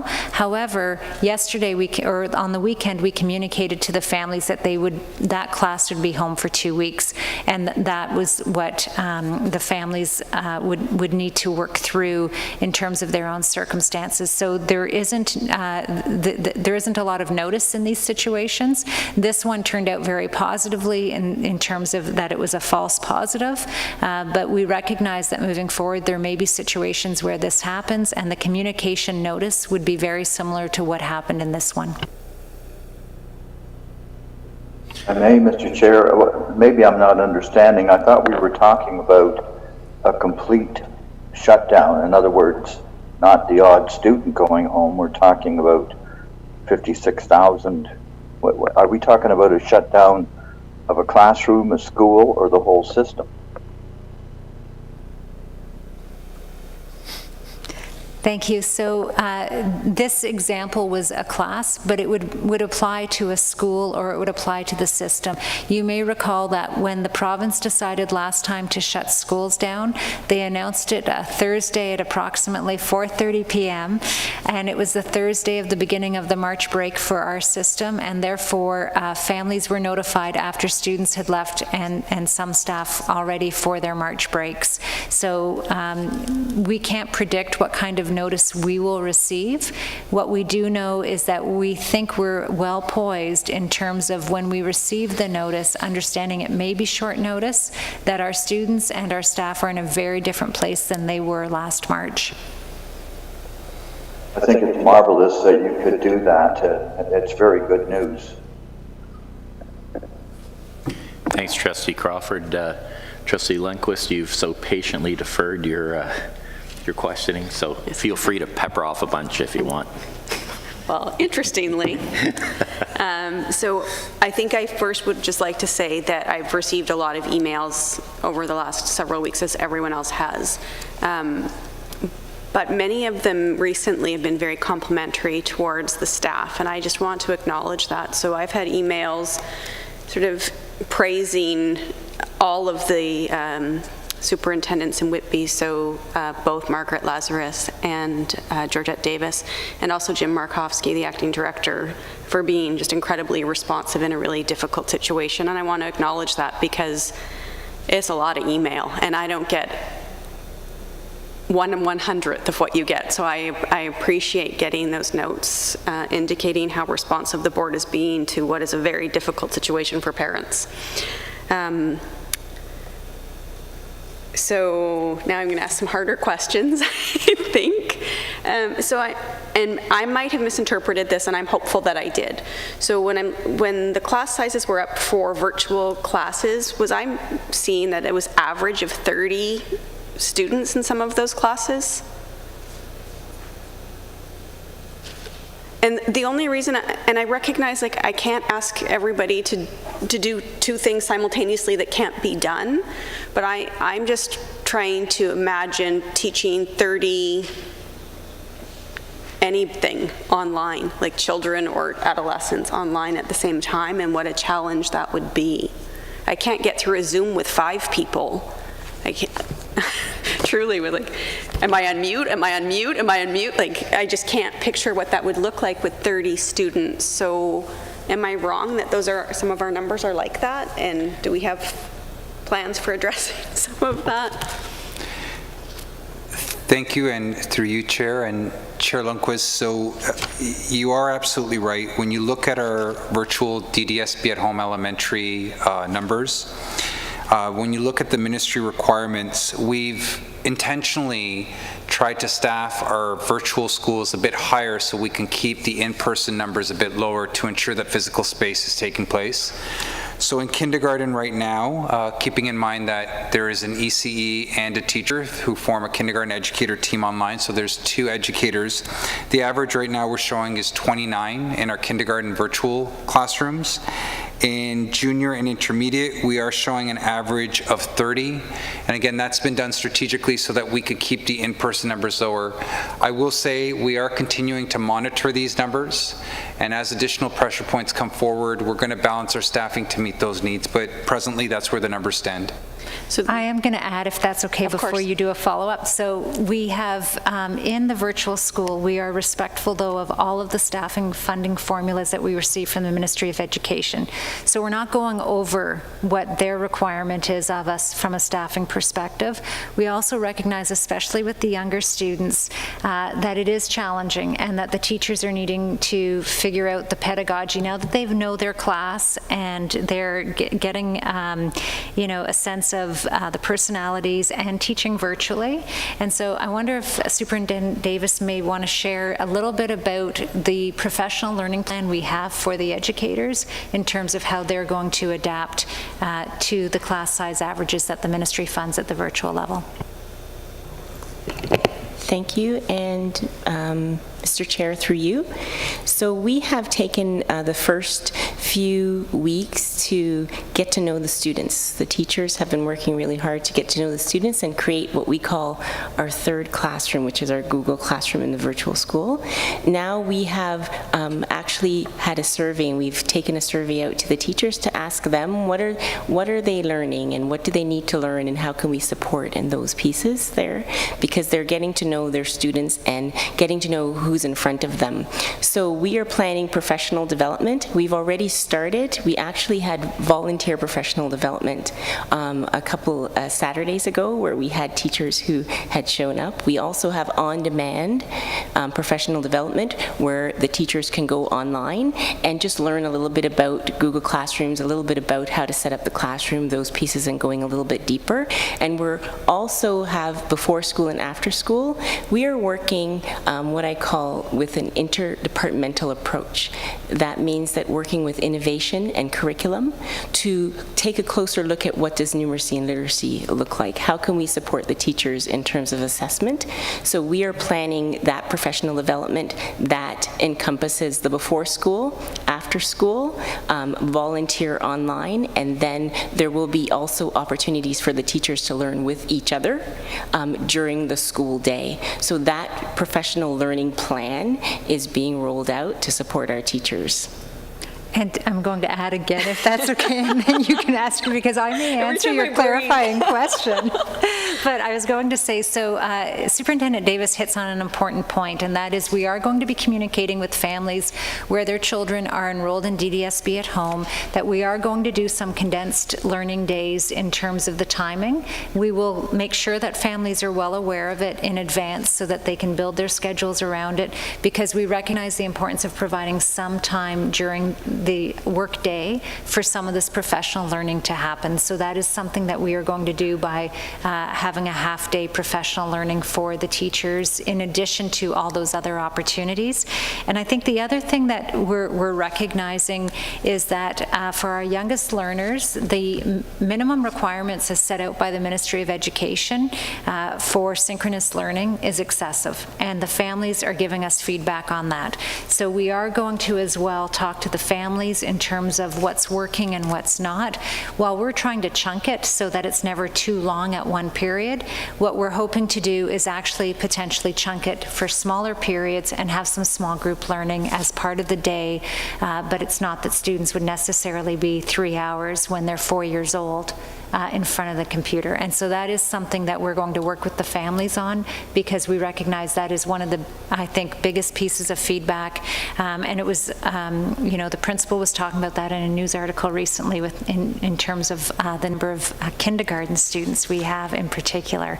So I think we are looking to adapt those minimum requirements, and that way we can create some smaller groups that teachers can engage in through the course of the day and not exceed their teaching time. So I like that you're preemptively addressing my questions because one of my follow-up questions was actually about FDK, because I've had many parents express concerns about the length of synchronous learning and being not a feat their children can manage. And I was wondering if that was being reflected in our numbers. Do we have a lot of FDK learners pulling out of school entirely?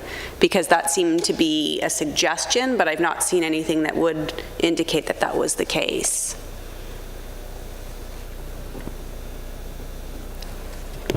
Thank you, and through you.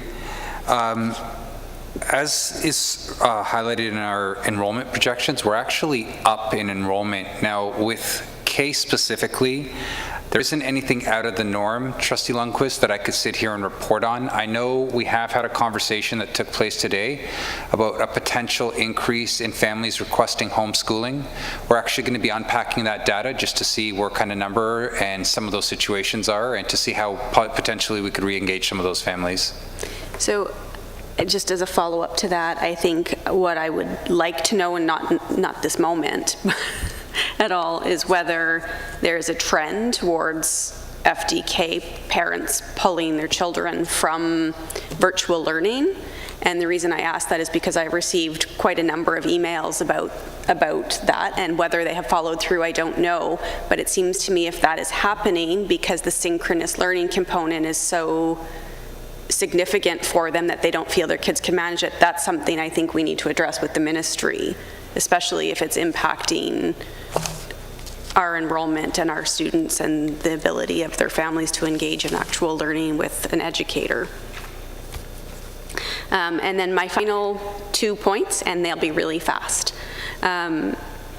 So I understand that when there's an outbreak that's, 3 or more, are we communicating the size of the outbreak? I mean, I understand we're not saying who and there's personal information, but I'm just picturing being a parent and getting a letter that says there's an outbreak and not understanding that it's 3 people versus 100, and one of those would be panic-inducing and one might not be. So are we being clear about the size of the outbreaks when those messages go out?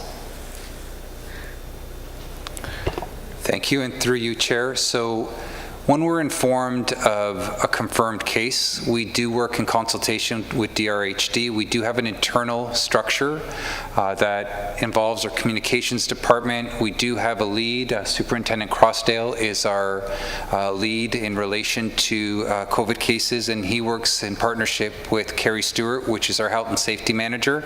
So when those letters are crafted to the community, we're obviously keeping in mind privacy of the families, but we do share enough information that there is context to what the outbreak entails. So in relation to your question, absolutely. Okay, that's helpful, because I keep picturing a panic-inducing thing that we have caused, and I don't want that.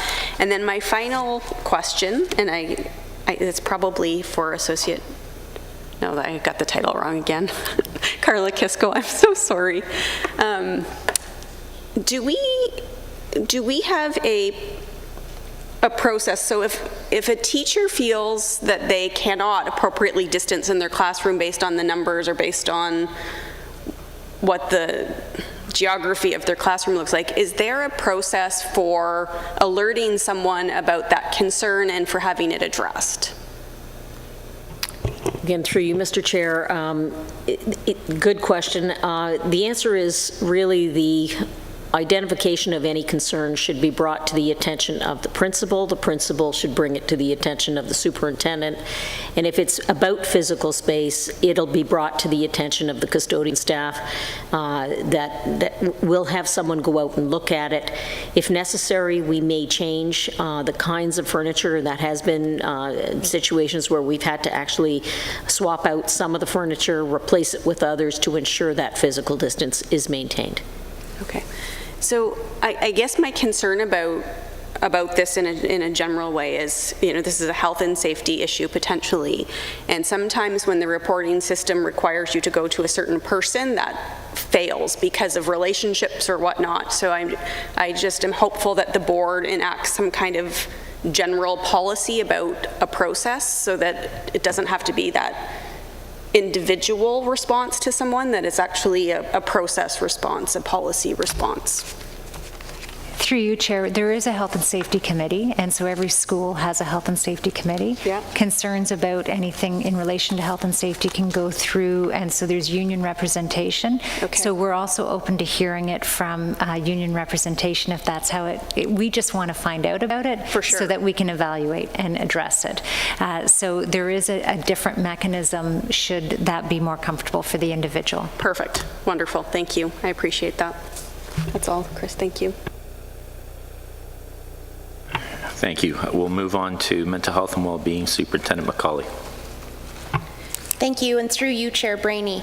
The purpose of this report, which begins on page 55 of tonight's agenda, is to provide information about our tiered approach to mental health and well-being supports in place for students. Our commitment is to enhance and protect student mental health and to continually promote well-being for all students and staff. Well-being and mental health are fundamental to student achievement. The key messages of our well-being and mental health commitments have never been more important than now. Mental health and well-being are priorities. We will lead with compassion and empathy. Schools are an excellent place to promote and protect student mental health. We have strong mental health foundations to build on, and we truly are stronger together. Our mental health leaders, working collaboratively to focus on the promotion of mental health and well-being and leadership of service to students requiring individualized services provided by psychological services and social work services, join us this evening to provide overview of our mental health and well-being strategies.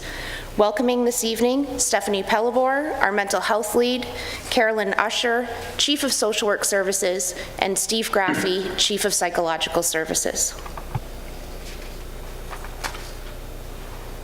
Thank you, Superintendent McCauley, and thank you, Director Marsh, for talking about the importance of relationship, mental health, and well-being as we return to school. This is a September like no other. We recognize that with COVID-19 and social unrest, there are many global factors affecting our student. We recognize every student will have their own set of experience and process those experiences in their own unique way.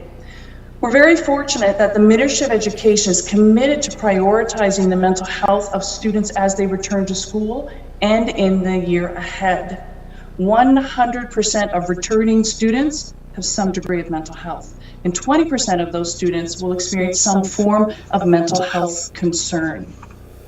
As Superintendent McCauley spoke to our commitments, you can see them on the screen.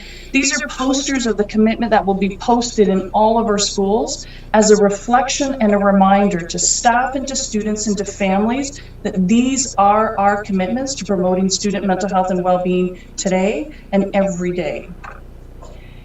As the board report outlines, we use a whole school approach and a tiered framework as a way of promoting positive mental health and well-being in all of our students, while also supporting students who experience mental health concerns. When referring to a whole school approach, we believe our efforts to promote well-being and mental health need to be implemented throughout the entire school. A whole school approach is inclusive of all school staff, all students, education partners, and it touches all aspects of a school's life. Thinking in tiers, as you look at the triangle in front of you, the DDSB provides resources and services that are in alignment with the tiered model of intervention. It's a framework that reflects the full continuum of services needed to ensure that students have access to the supports they required to have the best possible mental health by focusing on mental health promotion as foundational and building in more targeted and specific mental health supports. As mentioned earlier, if 100% of our students have a degree of mental health and 20% of these students will experience some mental health, this tiered framework helps us organize our activity. If you look at the green level, those are universal mental health promotion for all students. In this way, we target 100% of our students, those 5 in 5. The blue talks about the targeted prevention interventions for students who are more at risk. And that purple portion is intensive supports or clinical interventions for our most vulnerable students.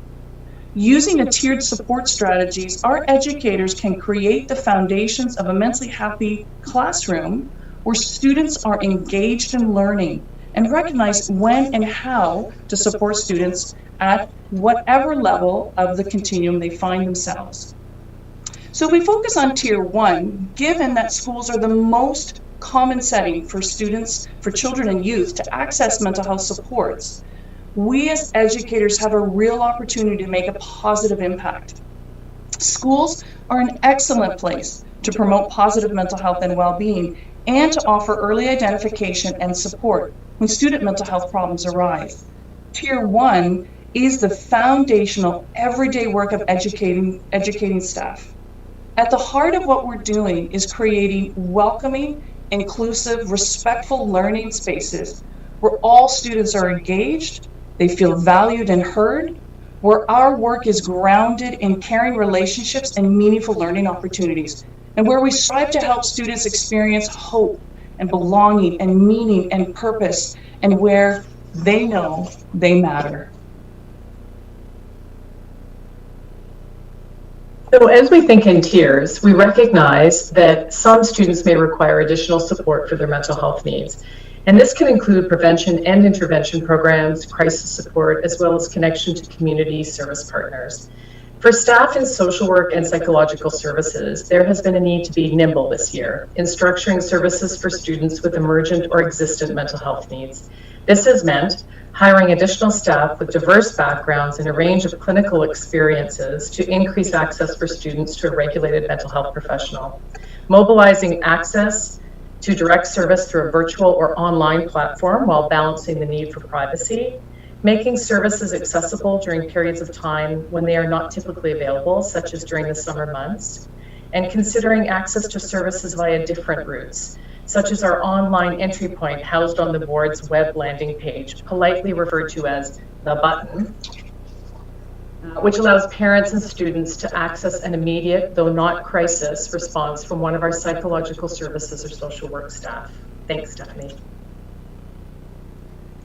And as Carolyn has said, that staff in social work and psychological services have been attuned to the emergent and existent mental health needs of students by providing supports that range from direct services through to crisis response. This has meant meeting with students directly at in-person schools with appropriate safety measures and creativity of scheduling around instructional time, as well as offering virtual services for our students in the DDSB at home campuses using our virtual platform. Staff also have sought to expand accessibility to a greater number of students through online psychoeducational podcasts and online support groups to address anxiety, stress, and coping skills.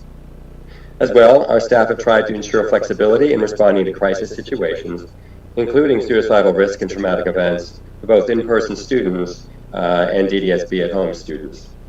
And as we've tried to implement these services, we've tried to coordinate our services with those of our community partners. They've had a little bit of a shuffle of their own experience in terms of trying to coordinate their services and figure out their service delivery model as well. So we've been trying to balance out what they're able to provide with what we're able to provide to support our students. And finally, we've been attempting to align all of this with the foundation set out in the Tier 1 structures of mentally healthy schools and classrooms. Stephanie?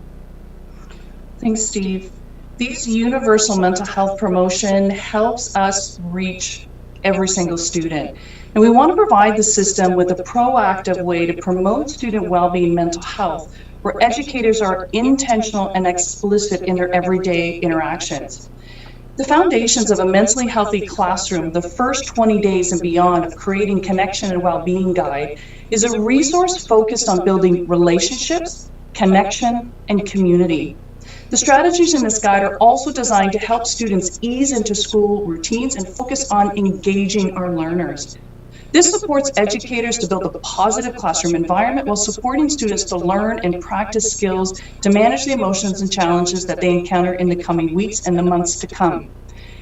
This resource caught the attention of the province and School Mental Health Ontario provincial implementation support team that works closely with the ministry. They took the DDSB resource and developed a 10-day version that's now being promoted across all 72 school boards in Ontario, something we should be very, very proud of. The impact of the first 20 days and beyond was initially implemented in our modified schools and then moved into all of our other schools. And here's some initial day feedback on how it's impacting our schools and our educators. It's helping build a sense of resiliency within our learners in order to support them to navigate the experience of the past 7 months. Administrators have told us that it's ensuring a whole school approach where all staff have the opportunity to build trusting relationships with all students. And it's building a community of learners where each voice is valued and each voice is heard. Such important feedback as we start this September our return to school in the context we find ourselves. Hand it over to you, Superintendent Macaulay, to wrap up. Thank you. So building on a foundation of supporting mentally healthy classrooms, our team serves through a tiered model of services which will continue to be agile in meeting the needs of our students. The team is pleased to provide this report for information for trustees and to respond to any questions. Thank you for your time this evening. Any questions or comments? Trustee Forbes. Yep. Thank you. I'm just really impressed by the document and the thoughtfulness of it, and even to see things like, you know, just all of the things that go into supporting our students. I did notice like transitions and just keeping all of those things that are so challenging for some of our students. I was just wondering, some of the activities I really liked, but I was wondering how we navigate some of them, like crayon jar pass and even the handshakes. How are we kind of modifying them for our socially distanced in-class folks? Thank you, through you, Chair. So the document builds on a history of the 20 days in Durham and predates the pandemic and then switches for the acute mental health needs. Our team is available, and through the teams that Carolyn and Steve lead as well, for consult directly to schools to work with those modifications. In addition, Stephanie, as our mental health lead, is active on Twitter and social media and in connection with schools, moving all 4 school year calendars and supporting the school teams in the implementation for the accommodations specific to this year. Trustee Morton. Thank you, and through you, Chair Brainy. To the team who brought this together. I think you've done an amazing job. So I expect Stephanie, Steve, Carolyn, and probably others have contributed to this. I commend all of you. The foundations of a mentally healthy classroom. Great ideas for the classroom. Great ideas for the boardroom, great ideas for any office, great ideas for any family sitting around the dining room table. I admire this document immensely. I have two small questions. Firstly, we've always known that 20% of our children suffer from mental anxiety of one form or another. Are we expecting that 20% this year to be increased? And if so, by what amount? Thank you for the question. I'll turn to the team as they're being very responsive to getting a feel for where our students have entered the classrooms this year. Okay. Trustee Morton, that's a great question. And I think that, we're a couple weeks in. I think that we've tried to make sure that our staff are available, like ground level, to be responsive. And we're kind of monitoring this situation in terms of what the sort of proverbial flood of needs might be. I think that teachers are in very good positions, and as is the board in terms of its message around building relationships. We want kids that might be coming in with the natural resiliencies that they have built through their family systems to be sort of showing that and demonstrating that and articulating that in their relationships with the educators at the school level. We know that those 20% of students exist. They may surface in some way or another. I think what we've tried to do with our strategic planning is to be in a position to be responsive as quickly as possible, knowing that these multitude of stressors exist. We don't know the manifestation quite yet, but I think what we'll be doing is monitoring over the next period of time in terms of the influx of referrals that will be coming forward, that we expect will be coming forward. Not to say that they haven't, but we expect to see how this will fly over the next few weeks, and maybe might be in a better position to give you some information to respond to that question more directly next time through. Thank you, Steve. Yeah. Thank you. It's a great question, though. And another question, I'm looking at the report on page 57, and it says that recently committed investments to support school reopening has been utilized to hire additional mental health team members. Could we have specifics around that? Exactly how many and who are those individuals? Thank you. Thank you, and through you, Chair. We always want to make sure that we're being nimble across the three tiers, and that's where you see the integration of these three leaders on screen this evening. And so we were pleased to use the funding to drive as close to student service as we could. We've added 3 permanent social workers, temporary and LTO through the funding, as well as an additional permanent psychological services staff member with the funding this year. Thank you. Thank you, team. Yes. Do you have a question, Trustee Crawford? No? Yes, I do.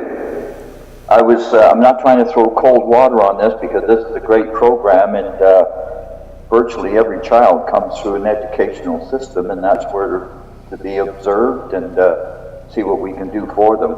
I think what I'm thinking is, like in first aid, they teach you up to a point, and then you have to know when to back off. I see the heads nodding, so I'm assuming there's a time when you have to move this on to or refer to other professionals. Do you want to comment on that?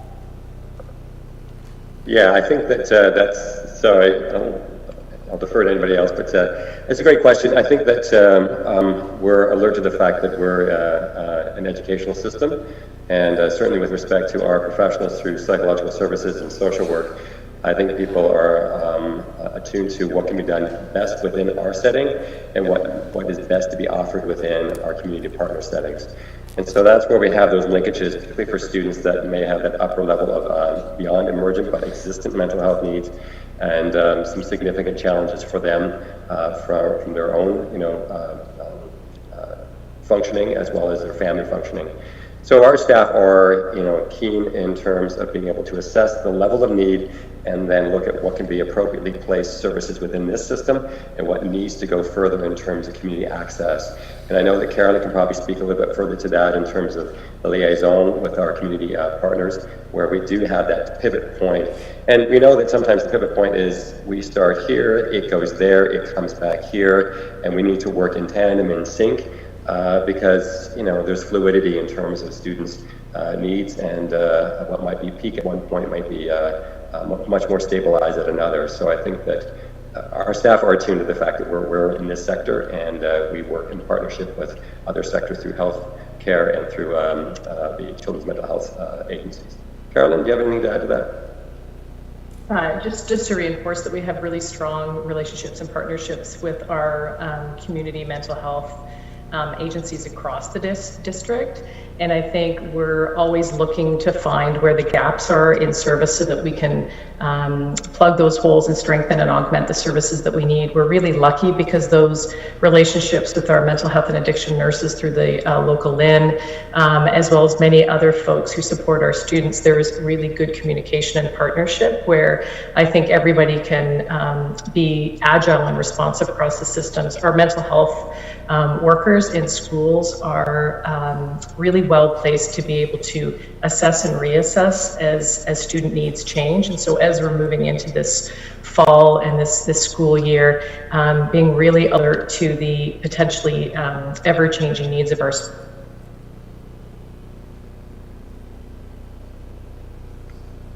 I think that would be Carolyn's Wi-Fi in the north. Sorry, you froze there, Carolyn. Sorry.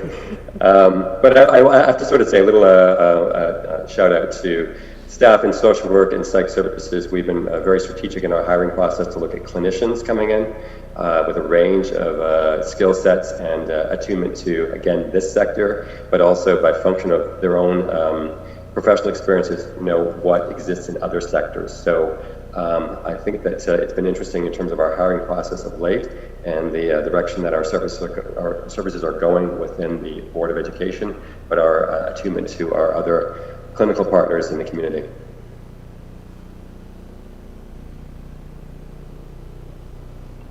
Trustee Thank you. Lundquist. I'll give you the last question, Trustee Lundquist, and we have to move on to recommended actions, which there's quite a few. Sure, I'll be fast, actually. So I've heard people say tonight, you know, we need to be nimble, we need to be agile, we need to be responsive, and I agree with all of that. And I know that there is one page here on staff well-being, but I also know that if the staff and the system aren't doing well, then the whole system can't do well.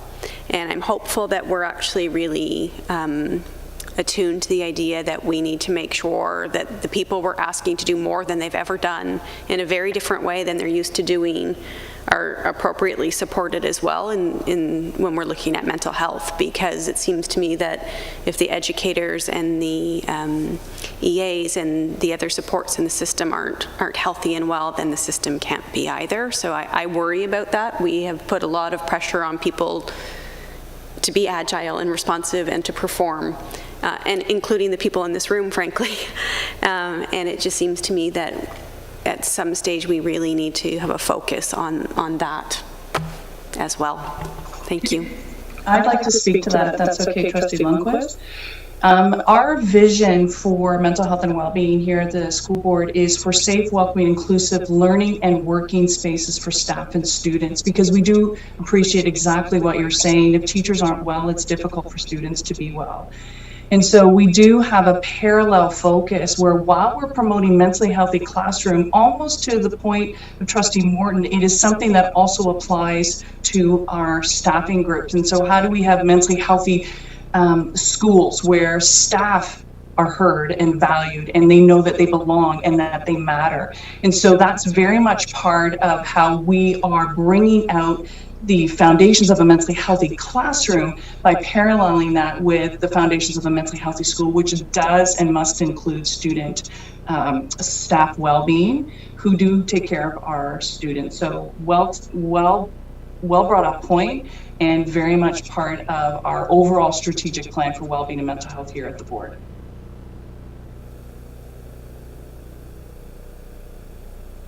Okay, moving along, I'd ask the trustees to indulge me in this one item. I noticed Christine Anskuil's with us this evening. We're already going pretty late and we've only halfway through this meeting, I'm going to ask that 14A, so that she doesn't have to wait around, if you can indulge, if we can have Christine and Carl, I'll turn it over to you for the quarterly construction of major projects progress. And then hopefully through that we can, Christine can leave us and not have to stay through the rest of it. If you're ready, go ahead. Thank you very much. Mr. Chair, if we could also look at number 13B, or sorry, D, which is the accommodation plan, trans issues, and future opportunities. I'd appreciate if Christine also was available to answer any questions trustees have on that one. If you'd indulge me, I can start with that one, the accommodation plan, which is found on page 161 of the board package.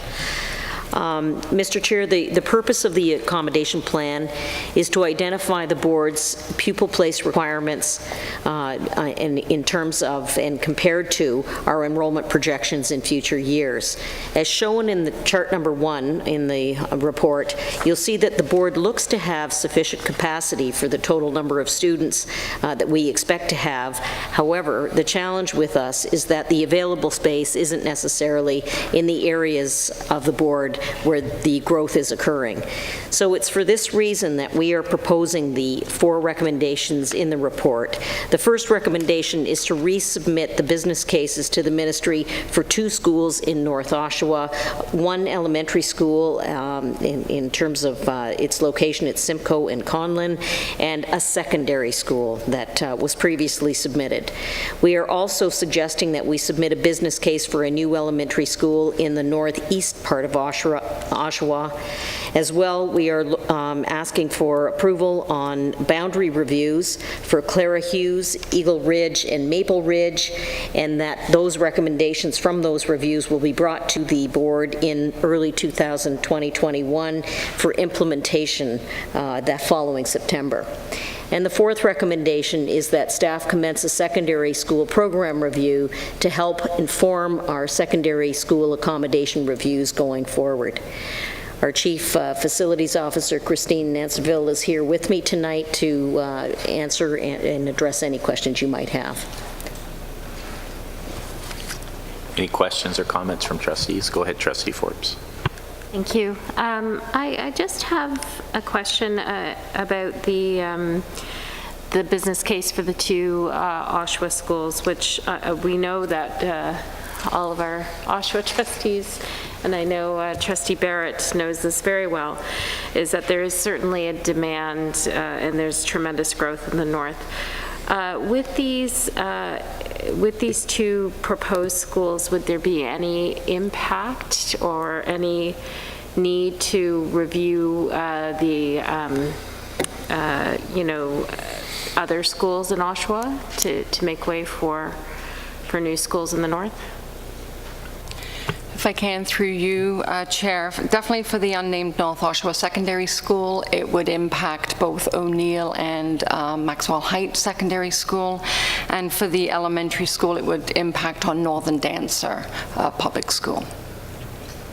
But that would be like a pressure release versus, taking a school away or something of that nature. Okay, thank you.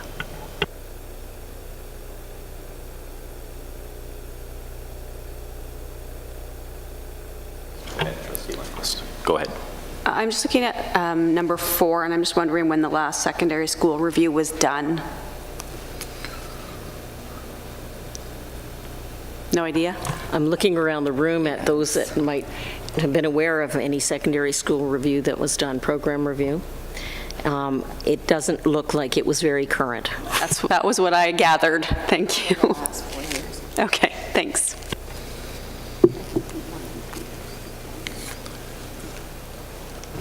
Any other questions, comments from trustees?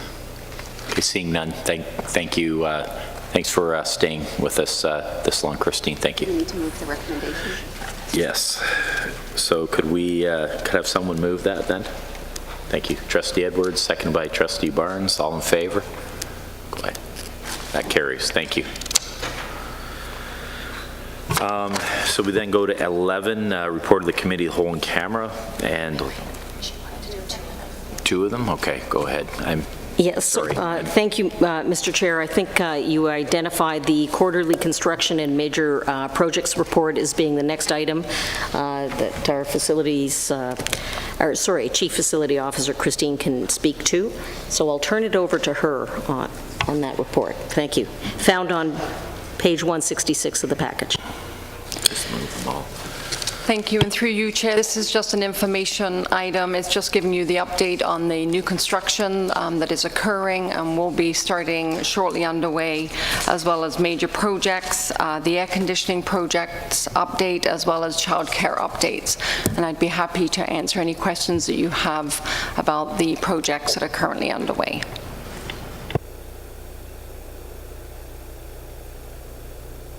Any questions or comments on that? Somebody move that. Pardon, I'm confused now. What do we? Okay, all right. Are we? Is that finished now? We done? Okay, good. So we'll then go to report of the committee whole in camera. Go ahead, Trustee. I'll turn it over to you. Trustee Lundquist, go ahead. Thank you. The board approved the actions of the Committee of the Whole in camera and discussed property matters. There were no declarations of interest from the Committee of the Whole. Chair Brainey, that is my report. Thank you, Trustee Lundquist. Someone to move. You're moving that. Someone second that. Trustee Barnes, all in favor? That carries. Thank you. News from the system. Acting Director Marsh. Turn that over to you. Thank you, through you, Chair Brainey. Really pleased to be introducing. We've met many times over the last couple of months, but we have not had good news from the system. And so really happy to be bringing this forward and to hear students narrate some of their return to school. And I'll turn it over to the video at this stage. Thank you.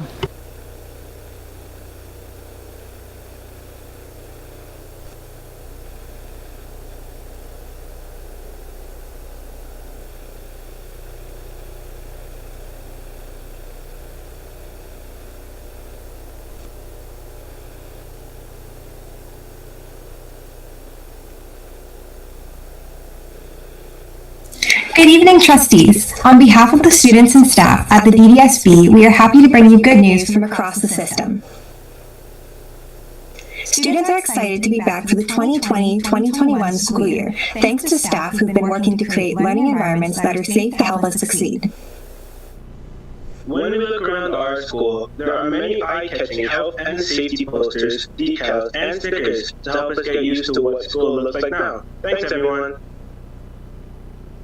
John Dryden Public School in Whitby is committed to creating a safe and welcoming environment for all staff, students, and caregivers. Students here are passionate about social justice, and in that theme, the colors of the Pride flag have been painted on the crosswalk, highlighting the school's commitment to create a safe space year-round for everyone entering the school.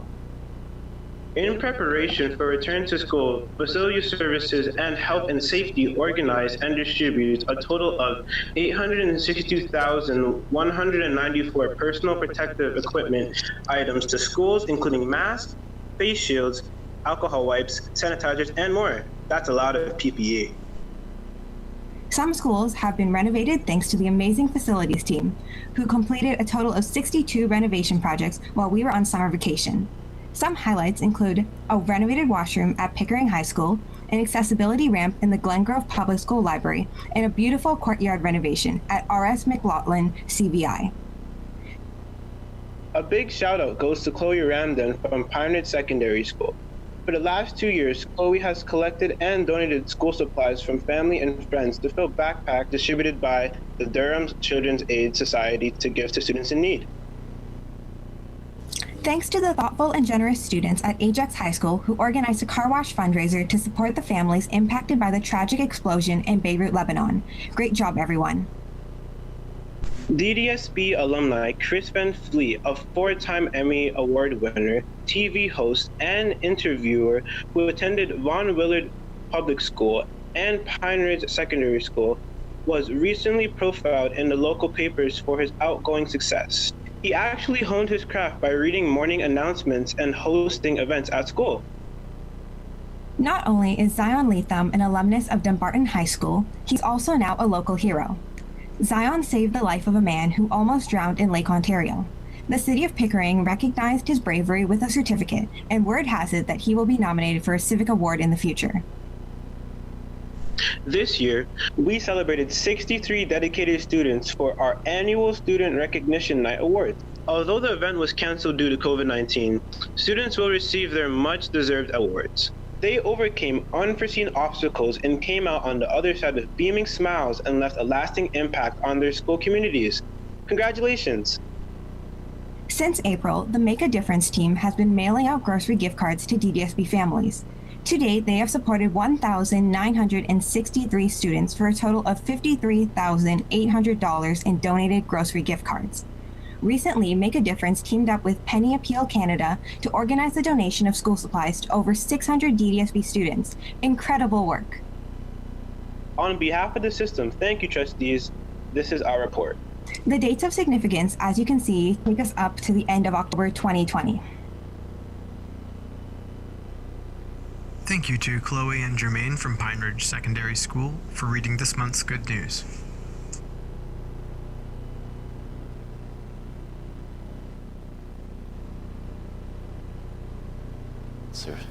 That's it. Perfect.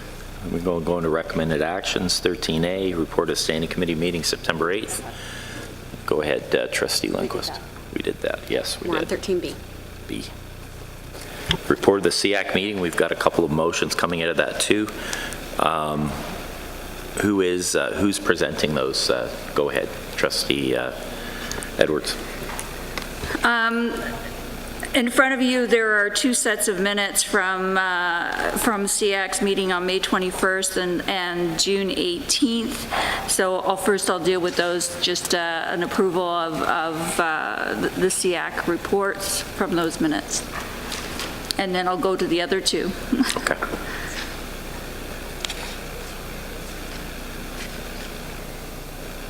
So which one would you like to start with? Well, I'll start with the 2 minutes, and that's the easy one. Yeah, go ahead. Okay, so as I said, the 2 minutes are found, and then that's my report for the SEAC minute reports. Okay, so and then I'll move to the two others. Why don't we move that then? Do we have a seconder for that?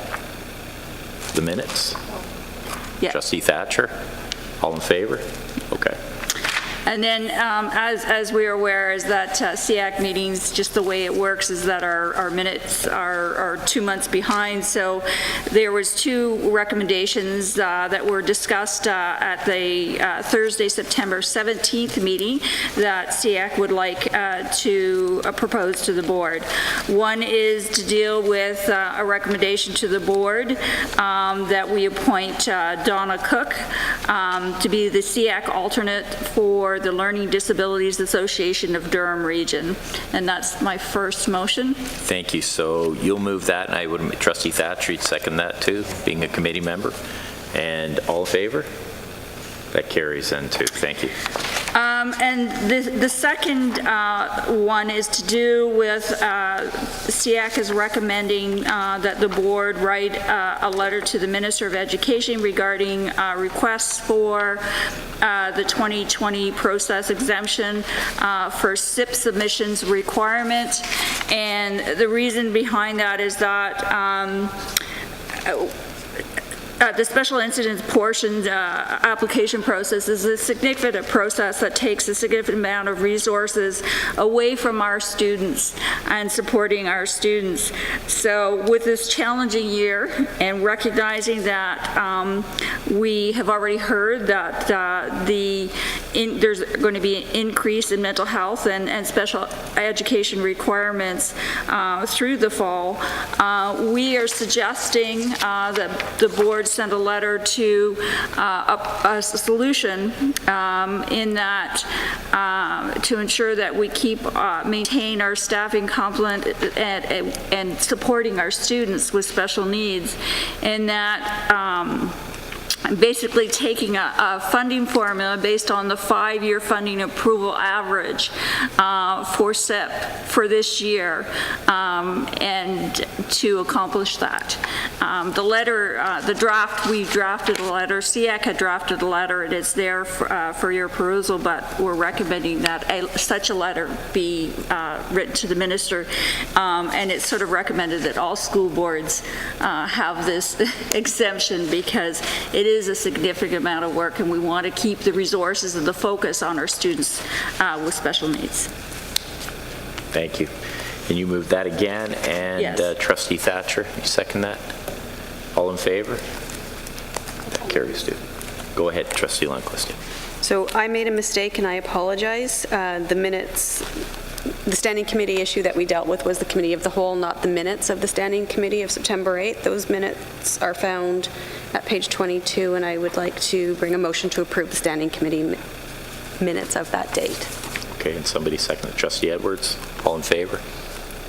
That carries. Thank you. My apologies again. So your motion too, anything else, Trustee Edwards? Nope, that's it for SEAC. Okay, thank you very much for adding those to the agenda. We then go to Education Finance Committee meeting July 2nd, 2020 and July 8th, 2020. Yep. Trustee Forbes. Thank you, Chair Brainy. So yes, there's 2 sets of minutes. There are draft minutes from the July 8th Education Finance Committee, as well as minutes from the July 2nd Education Finance Committee. So I'd like a motion to approve those minutes. And seconded by Trustee Lundquist. Any questions? Seeing none, all in favor? Perfect, that carries. Accommodation plan trends, issues, feature opportunities. Term Associate Director Kisco. You did that. Did that, yes, correct. Okay, short-term borrowing resolution. Thank you, Mr. Chair. The report is found on page 163 of the board package. The purpose of this report is to seek board approval for short-term borrowing to ensure that the board always has appropriate cash flow available for funding operating and capital expenditures. The short-term borrowing resolution is an annual process and an annual requirement. So it's here before you for approval. Okay. We have someone, do you need a mover for that then? Correct. Anybody? Trustee Edwards, Trustee Forbes, all in favor? Perfect. Before we go to the next item, I do want to be cognizant of Trustee Barrett had asked me to move the attendance at committee meetings and information items, which is C, to defer it to the next meeting. Is that correct, Trustee Barrett? We can discuss it then? Okay. That's correct. So we'll move that. We will defer that to our next meeting, and we'll then go to the motion from September 8th, 2020. The mask motion.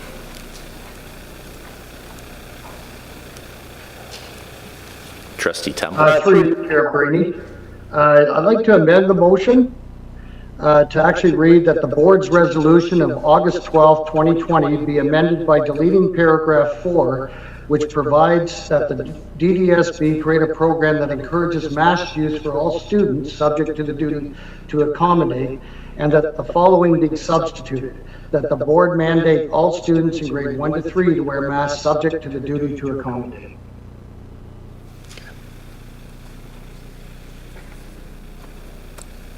Any questions about that? No, go ahead, Trustee Lundquist. So if we rescind that, though, then what happens to the JK-SK kids? Because they were a part of that. So that there's a gap there. So we would be orphaning. That's a bad choice of words, but we would leave that in the ether somewhere. And so I think that there's an amendment that needs to be made to the motion in order to ensure that all of the students are addressed and not just the ones in grade 1 to 3. Am I making sense? Sorry, it's getting late and it's hard to express it, but the motion originally dealt with grades 3 and below, so to JKSK, the motion that Trustee Templeton brought actually addresses grade 3 to 1. So to me, I guess I would suggest a friendly amendment to it that would indicate that it's 3 to 1, but that the previous motion continues to apply to kids in kindergarten. Someone help? Just a point of order. The original motion was about grades 1 to 3. It didn't include JK and SK. Or I'm misunderstanding what you're saying, Trustee Sorry, Lundquist. I thought the original motion actually addressed K and like 3 and below. No, it's on 165. It says students in grade 1 to 3. Okay, so that's my mistake. I think it got amended at some stage because originally I had written it to include kindergarten. Okay. See, Trustee Crawford, is your hand up? Oh, it's a question. We're kind of entering into some confusion here. I didn't realize that that's what the original motion said. So are we trying to correct that through the trustee's motion? Are we trying to correct the wording of that? Because I think we intended it to be up to that age from junior kindergarten through. Our original motion to encourage masks. What does it read? Go ahead, Trustee Templeton. The original motion from paragraph 4 actually just stated that the DDSB create a program that encourages mask use for all students. But we were covering, because it's covered under government from 4 to 12, we were originally including JK up to grade 3 for the encouragement. What I'm doing is putting forward a motion for mandatory masks from grade 1 to 3 to replace that section. But if it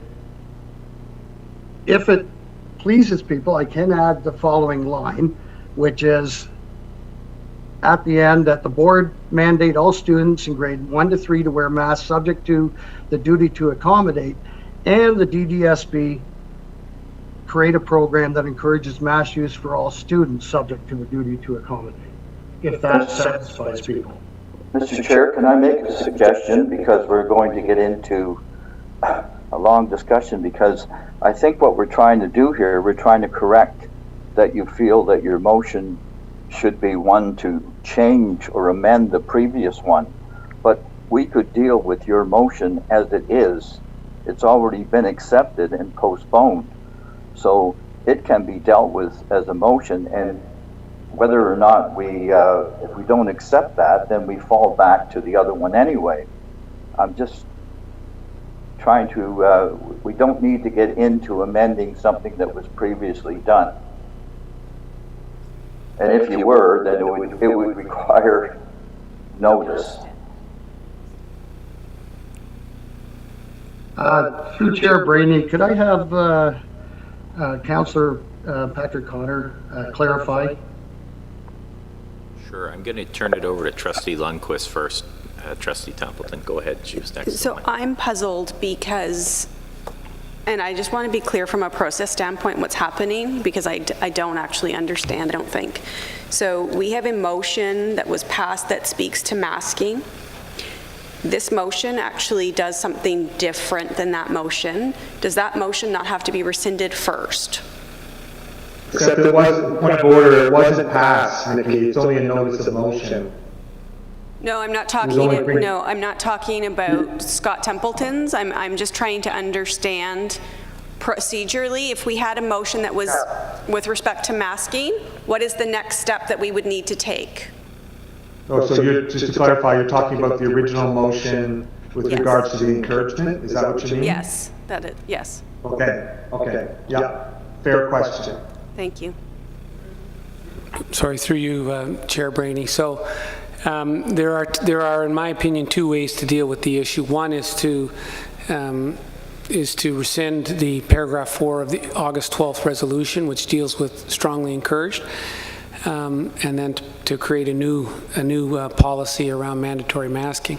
The second way to do it, which is what Trustee Templeton has done, is to bring a motion to amend the prior resolution of August 12th by striking out the language around strongly encouraging and replacing that language with mandatory masking.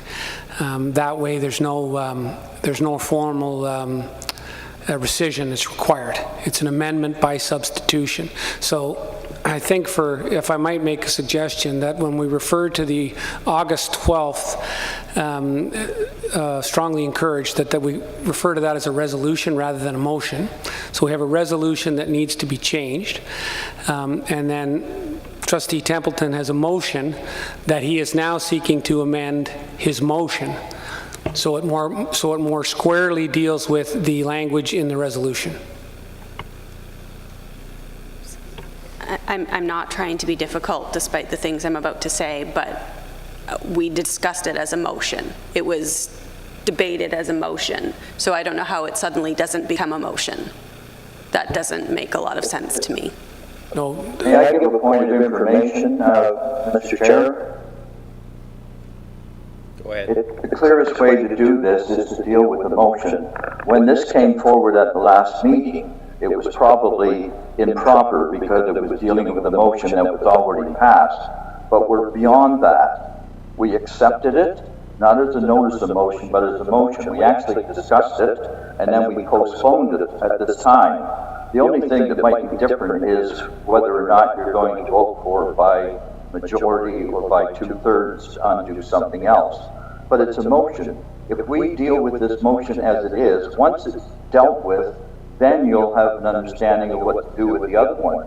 And if this one is voted down, then the other one would remain. That would keep it simple.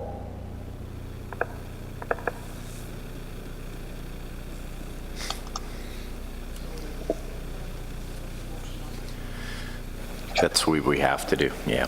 So we'll deal with the motion that's on the floor that's been amended by, go ahead, Michael. Do you have something to offer? Did you have your hand up? No? No, I'll let you continue, Chair Brady.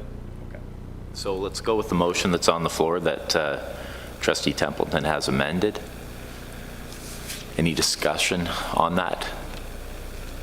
Okay. Go ahead, Trustee Barrett. Okay, now I am confused. I just want to make sure, Chair Brady, to which motion we're dealing with. The one that we received in the email or the one that's published on page 165? I believe it's the motion that Trustee Templeton just put forward that's amended, correct? Okay. Mr. Chair, point of order. He can't bring forth an amended motion. He's introducing a whole new motion when we've already got one to deal with. When that motion is on the floor, if he wants to amend it somehow to keep it from losing or to make it clearer, that's one thing. But we're making this mistake of bringing in motions for motions that have already been dealt with, and that's very improper. It's very improper. I'm trying to give you some good advice. I have been a parliamentarian for 20 years. Maybe I'm right about this one. Maybe I'm only 50% right. But we have something that was postponed that's on the agenda. It's not to be, it has to be brought forward now to be voted on. That would be the clearest way of dealing with this.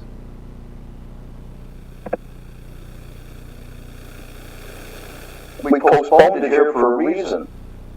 Just a point of clarification through you, Chair Brady. Trustee Crawford, why do you keep saying it was postponed? It wasn't postponed. It was a notice of motion to this meeting. So I'm not sure. I'm just seeking to understand why you use the phrase postponed when it was because really that's what happened. That's what we did. That's what's in the minutes. In fact, I was the one that moved to postpone it. Could we frame this now? Because I think everybody's confused. This is just, procedurally, it's just, I'm going to, legal counsel, I'm going to send it over to Pat. And what do you see as being on the floor here right now? Because I feel like I'm juggling balls here, and I have no clue what's going on right now. It's just all over the map. Sure. So in my respectful opinion, Trustee Templeton's motion was postponed to today. He has the right to bring a motion to amend what's on the floor, which is what he's doing. He's amending. He's seeking to amend his motion that's on the floor. So his motion, as it now reads, is to amend the resolution of August 12th by deleting paragraph 4 and substituting in its place the requirement for mandatory masking from grades 1 to 3, and that there be a program by the board to strongly encourage mask use for all students. Okay. And that's what I was led to believe and what I was trying to say. And so is that clear to everybody around the table right now, what's before us right now? Okay. Is there any discussion to that right now? Or do we need a seconder, first of all? Trustee Noble, you're seconding this? Okay, thank you. So let's go to questions regarding. Go ahead, Trustee Barrett. Thank you. A couple of questions before my conversation is, this is probably I would probably receive more emails about this particular item than in any other item that I have dealt with for this course of the year. I'm now up to 188 emails of individuals who are opposing mandatory masks. And so, therefore, I asked at the last meeting if we have a legal opinion on whether or not, whether or not we have the jurisdiction to be able to actually enforce this, and B, if we do vote in favor of this, I'd like to understand the role of the school board and indeed the teachers, EAs, and ECEs on enforcing this, and what do we do if a child comes forward and says they're not wearing a mask? Are we sending them home? Teachers are asking me, parents are asking me, if we go forward with this motion, what are the legal implications? If it's outside of our jurisdiction, then what right do we have in order to be able to do this, and what right does the parent have? So I'd like to understand that in context of the motion. Go ahead, Trustee Noble. Thank you, Chair Brainy. Just because I did second the motion when it initially came as a notice of motion, I want to speak to it again today. And I wanted to note that I have received many emails as well, much like our other trustee colleagues, and this hasn't been an easy topic to discuss. But I also want to note that in the past 2 weeks, there have been 875 announced new cases of COVID in Ontario, several in the DDSB area. And I don't believe that we can play around with lives of students and staff. Just this week, Premier Ford announced that gatherings of people inside will be limited to 10 people and outside 25. And as we know, this, for whatever unknown reason, excludes schools once again. And if the government is not willing to step up and address these issues that are realities properly, I believe that it is up to us on the board to address them. And I have looked into, I know that we had our meeting with Dr. Kyle. He did not give us any direct information, but I did a bit of research and noticed that when Durham Region itself imposed mandatory masks for all children above the age of 2, it was Dr. Kyle who issued the instructions to ensure all mandatory masks are being used, or face coverings in public and indoor spaces. So I do believe that if it's mandatory in the Durham region, it should be mandatory in our Durham schools as well. Thank you, Trustee Noble. So I'm actually going to return to Trustee Barrett because he had a question that was not answered.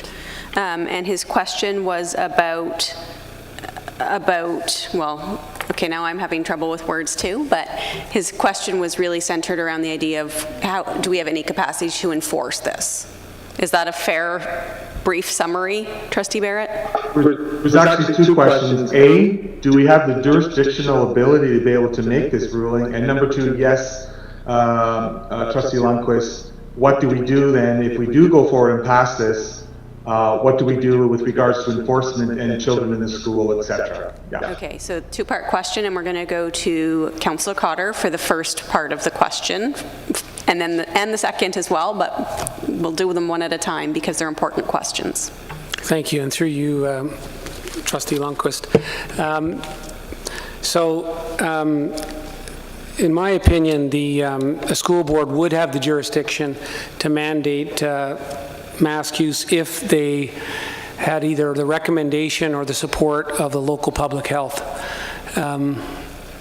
So I think the jurisdiction question is contingent on support or recommendation from local medical officer of health. As to the second question, let me answer it this way. So firstly, for this age group, suspension or expulsion is off the table in light of ministry mandate around suspension or expulsion of young children. Regardless, our approach to mandatory masking for grades 4 to 12 has not been to treat it as disciplinary. It's been to treat it as an exclusion under 265(1)M of the Education Act on the basis that attendance would impact the health and safety of other pupils and staff in the building. To Trustee Barrett's question, that is a decision that lies squarely in the hands of the principal under the Education Act. So it dovetails with the first question. So do you have jurisdiction simpliciter under the Education Act to do it? That's question one. And the answer is only if you have the support of the medical officer of health. The second question is, how does enforcement impact your jurisdiction? So I think they overlap, because I think it's not only a practical problem of enforcement, but can a school board create a policy that ties the hand of the principal to exclude under 265(1)M? You have a supplemental, Trustee Barrett, or does that answer your question? I do, and thank you for that. I just, certainly by anything that I have seen from the medical officer of health, he's not mandating that within the schools. He's been very clear that he has not mandated that. So the way I'm interpreting that is that therefore we don't have the jurisdiction because we have not got that mandate. So, and that's been some of the concerns that have been raised. I think we also have to be careful about becoming medical officers ourselves. I recognize and I share Ashley's concern Trustee Noble's concerns with regards to the number of new cases, but we also have to understand where those new cases are coming from.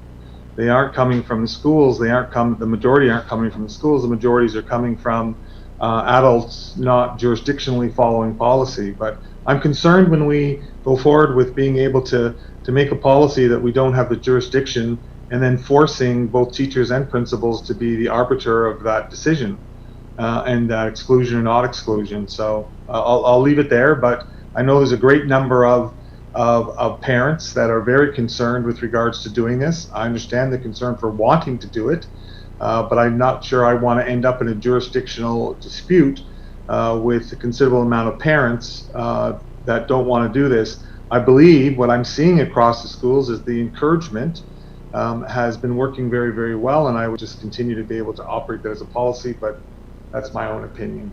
Thank you, Chair Lundquist. Thank you, Trustee Barrett. Other trustees? Trustee Morton? Thank you, and through you. I'm a trustee. I'm an educator. I am not a scientist. I am not a doctor. I like to read data, but I'm not one who's going to analyze that data. So I'm thinking that we should be relying on Dr. Barbara Yaffe, the Ontario Medical Officer. I'm also thinking that we should be relying on Durham Medical Officer of Health, Robert Kyle, because I think that they will indicate to us if we need to implement additional measures to protect our staff and students. We are all in agreement that we want the safety and the security of all of our staff, all of our students, but I think it's really important that we rely on the advice of these doctors. That's their business. Thank you. Thank you, Trustee Morton. Trustee Forbes, and then Trustee Thatcher. Thank you, Chair, in right now, Lundquist. And I do appreciate Trustee Templeton's, wanting to bring this forward and the concern that we all have for the safety of all of our students and staff. I think that there isn't a person in this room who isn't concerned, or on the screen. But I do agree that, you know, given the responses that we've had from Dr. Kyle, who would be our guiding authority, I would find it difficult to go against his directives. Although I do appreciate that I have heard from many, many people on both sides of the issues, many grandparents who are concerned. It's not easy. This isn't easy, but I agree that I'm certainly not a doctor. I don't play one on TV either, so I have no, you know, I wouldn't presume to second guess these our medical officers who are making these calls. Thank you, Trustee Forbes. We're going to go to Trustee Thatcher and then to Trustee Crawford. I have the greatest respect for our administrators and our teachers at school level. And I guess for me, what I wanted to know is how are things working at school level. So I did ask some of our people, and my understanding is that with encouragement, our young people, our young students, it's probably above 90% of them are wearing masks. So I just feel that we need to, excuse me, I feel that it's really important for us to note what's happening at school level and what our administrators and our teachers are saying. And the data that I gathered was probably 98% in favor of not necessarily mandating that, but just leaving it in the hands of our professionals at school level. Thank you. Thank you, Trustee Thatcher. Trustee Crawford, did you have your hand up? Yes, I did. Just trying to get some clarification on this. We have argued this before, and one of the reasons that we were using the word mandate, even though we thought legally we couldn't, was to send a message to the government that we thought it should be mandated because that's the safest way of doing things. So I wonder, we don't have this one in writing. Is there any way of putting it on the screen so we're looking at all the words? Or could we have the motion again? Because I don't think we're dealing with just to mandate or not to mandate anymore. So what is the amended motion that's in front of us now? Okay, I hear you. Scott, or sorry, Trustee Templeton, can you read your amended motion, please?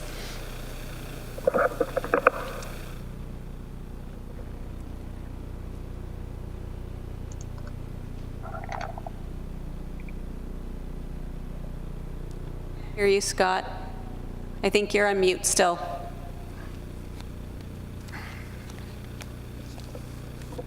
How's that? No? Better. Yep. Thank you.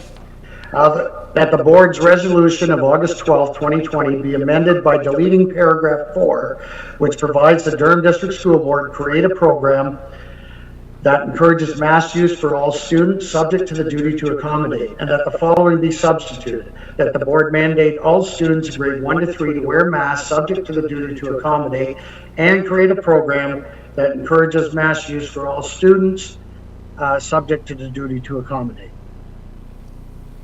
Thank you, Trustee Templeton. We're going to go to Trustee Barnes.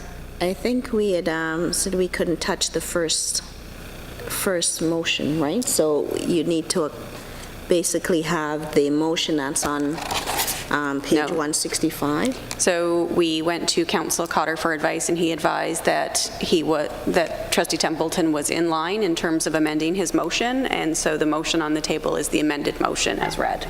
Okay, but were we still referring to the first motion that was already passed? Yes, okay. In the body of this motion, it would, I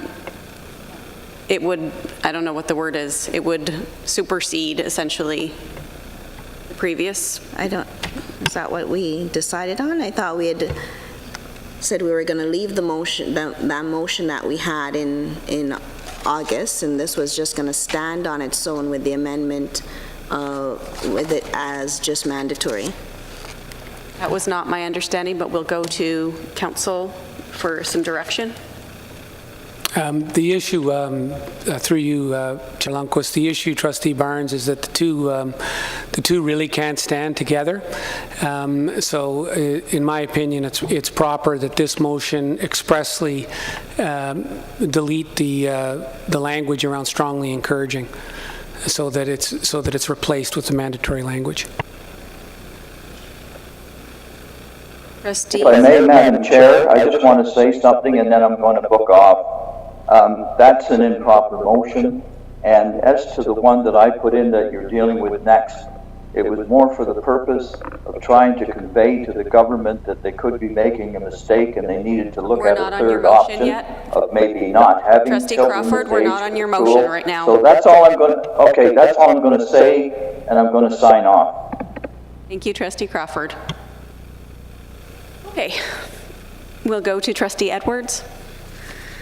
My last comment is that I agree some of the comments that we are to rely on the local health, and we have not been given a definitive answer.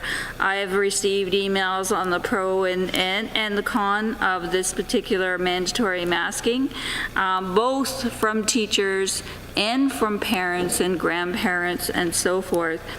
And so, as well as I've had feedback from parents and from teachers and from administrators similar to what Trustee Thatcher has said, whereas that with the encouragement, a majority, depending on the class, either in some cases all the students are wearing them, in some cases it's maybe as low as 50%, but there's a range.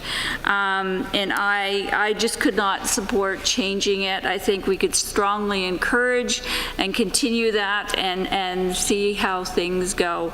I would say that if in the future, if we continue to have issues, and I would say there might be direction then from that perspective. In other boards, I just also to note that in other boards where they have mandated masks is because they still are having, it's been mandated because they have recognition from the local health authority to mandate masks in the school. So, and as far as I'm concerned, I will not support this motion. Thank you, Trustee Edwards. I am aware that Chair Brainy is back. I'm just going to indicate that we need to have a motion to extend the time of this board meeting. It's 3 minutes to 10, and we haven't finished discussion or debate on the motion that's on the floor. So we have a mover with Trustee Noble and a seconder with Trustee Morton. All in favor? We need a majority. That's passed. That's carried. Chair Brainy? So I'll just, okay. So I would just like to comment on the motion as well. So I'm going to pass the chair back to Chair Brainy and just make the following observations. Go ahead, Trustee Lundquist. Thank you. I think everyone else had spoken, so I think it's fair. So I am very aware that our legal advice or opinion is that we've been given is that our jurisdiction is contingent upon approval of the Chief Medical Officer of Health. And I am perhaps more readily prepared to question the decisions that have been made by the Chief Medical Officer of Health than some, but I also recognize that I'm not ready to discount that in terms of jurisdiction. I don't, if you don't have the jurisdiction, you don't have the jurisdiction. So I think what I would say about this, though, is I don't think that this debate has to end today anyway, because one of the things that we need to be really aware of is that we're in a situation that is going to require agility and flexibility and rapid responses, and that includes if we are going to change our views on these kinds of things. So I think one of the things that we know, I don't think it, I know it, one of the things that we know is that if we don't control community spread, we will not control it in schools. And as our numbers creep up in Durham, that's going to be a really important thing in terms of deciding how schools operate and whether children need to be masked. I too have had emails from parents who are vehemently opposed to masking of kids from grade 3 and below, and I have had many emails as well from families who are vehemently opposed to the idea that kids would not be masked. So mine don't, unlike Trustee Barrett's, mine don't all land one way. There is a combination of those. And I place great weight on every one of those because these are tough decisions that people are making on behalf of their families and their children. But I do believe that at this stage that until there's movement from the Chief Medical Officer of Health on this issue, we don't have the jurisdiction, and I won't be supporting the motion because of it. And I do that regretfully because I actually think it's something that should be done. Thank you. Any other comments or questions?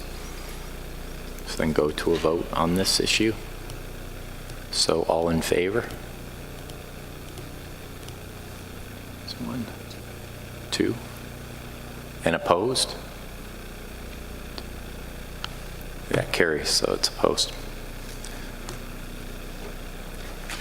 Okay. Do we then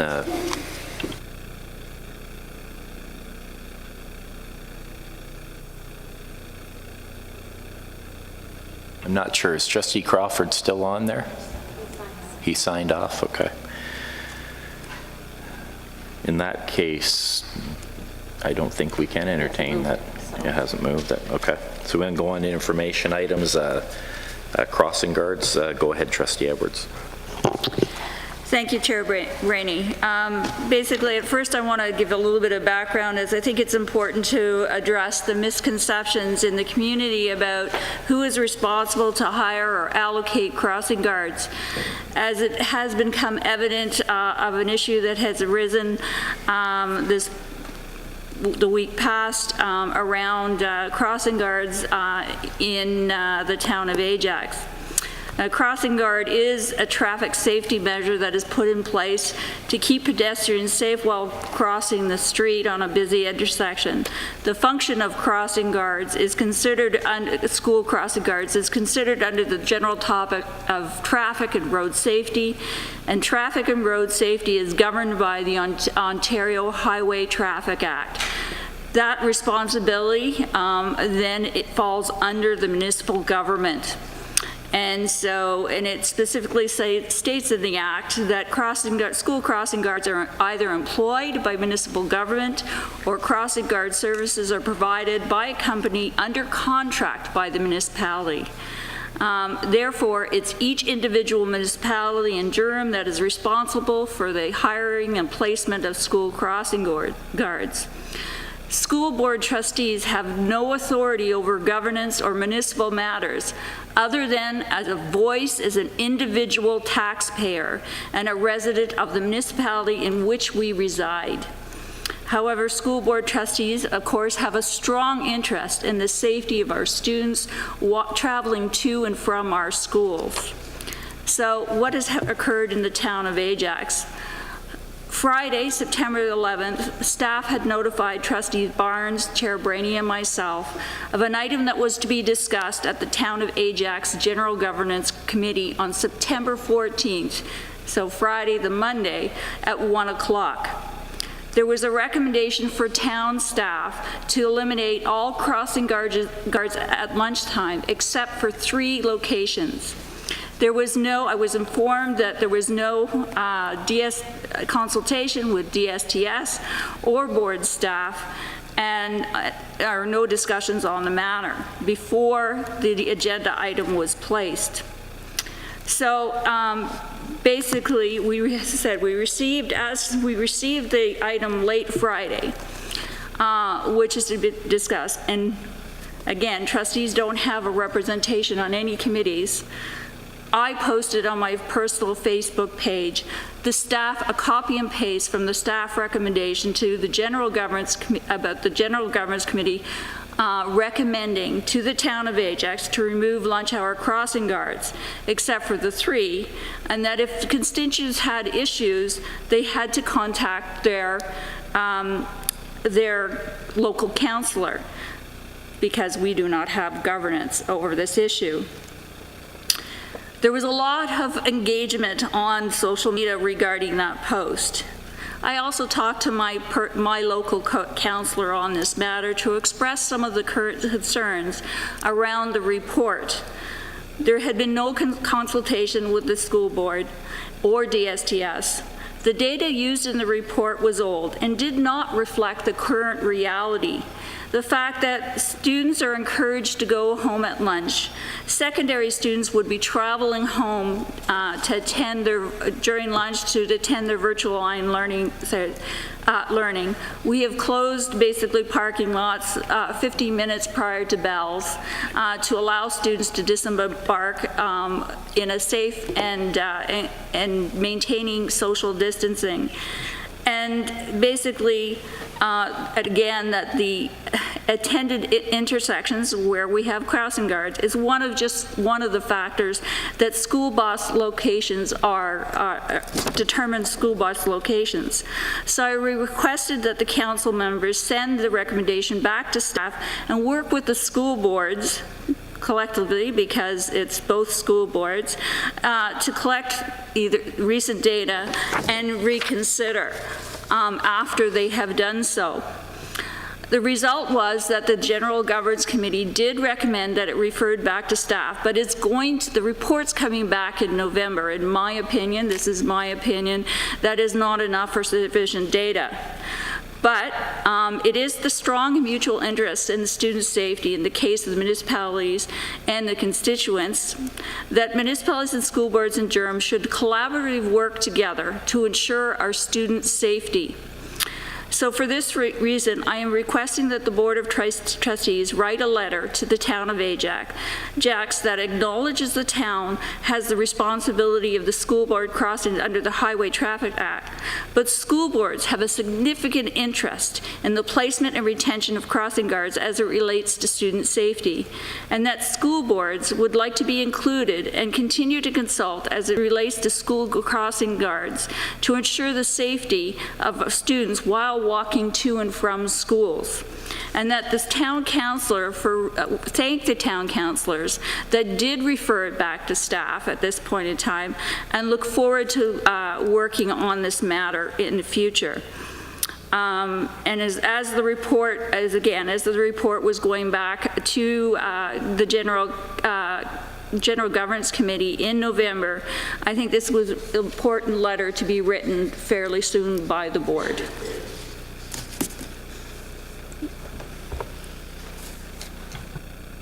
Thank you, Trustee Edwards. Any questions or comments?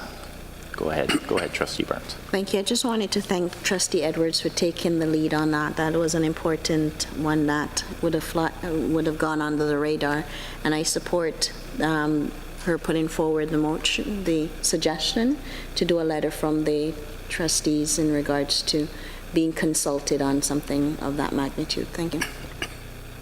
Before we go to that, I'll say I'm certainly in favor of that myself, and I commend Trustee Edwards and yourself to Trustee Barnes. I do understand the issues that, you're trying to advocate on behalf of, not only your residents and the schools, but you shouldn't have had to endure some of the things that you have had to with your liaisons with the municipality. It was completely offside as far as I'm concerned. So I'm certainly in favor of supporting that. And I don't know if there's any other questions or comments. Go ahead, Trustee Thatcher.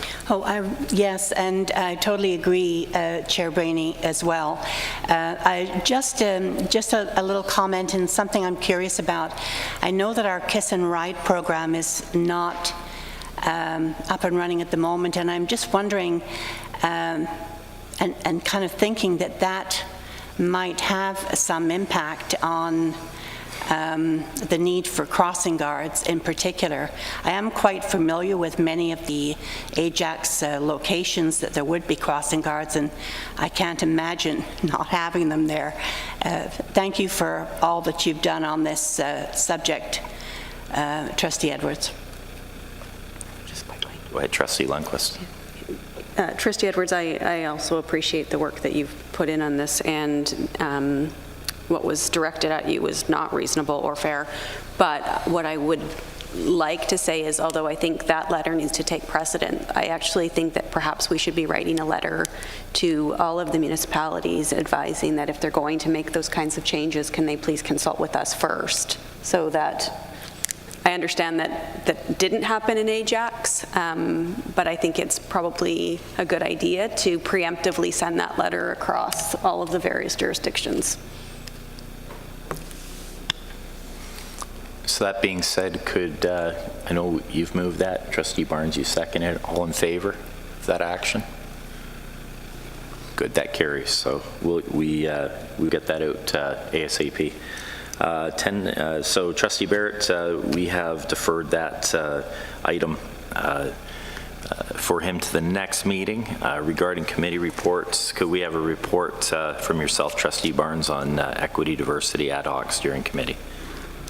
Thank you. I'll be brief. We met on September 16th. We had Patrick Case, the Deputy Minister of Equity, Education from this Equity Secretariat, join us for our meeting that day. It was very insightful. He shared some of the work that's coming down in regards to anti-Black racism, human rights, and how those will be affected into the curriculum at a date to be announced in the future. We reviewed our compendium for Black student success, and we compared that to the recommendations that came out of the Peter report to see where we are in regards to implementing the recommendations that were made in that report. We went over that and compared and pulled out some pretty substantial work that we've already done and identified some pieces that still need to be done. We had an update from DBEN, which they reported on their pilot, which they had rolled out, getting ready for high school pilot. That was culturally relevant to some of the students that were Black students that were starting out. They had a very good uptake on that and very good feedback. They're also launching an Elevate and Expand Coaching for Excellence program, tutoring program for grade 5 to 12, which will run from October to June in partnership with Trent and the DDSB. Sorry.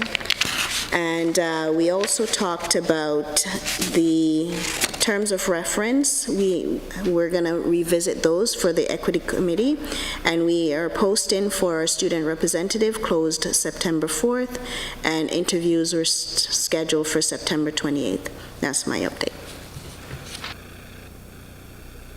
Thank you, Trustee Barnes. Any questions or comments? Seeing none, seeing no correspondence. Any other business? Seeing none, could I have someone move adjournment? Trustee Morton, Trustee Thatcher, all in favor? Thank you.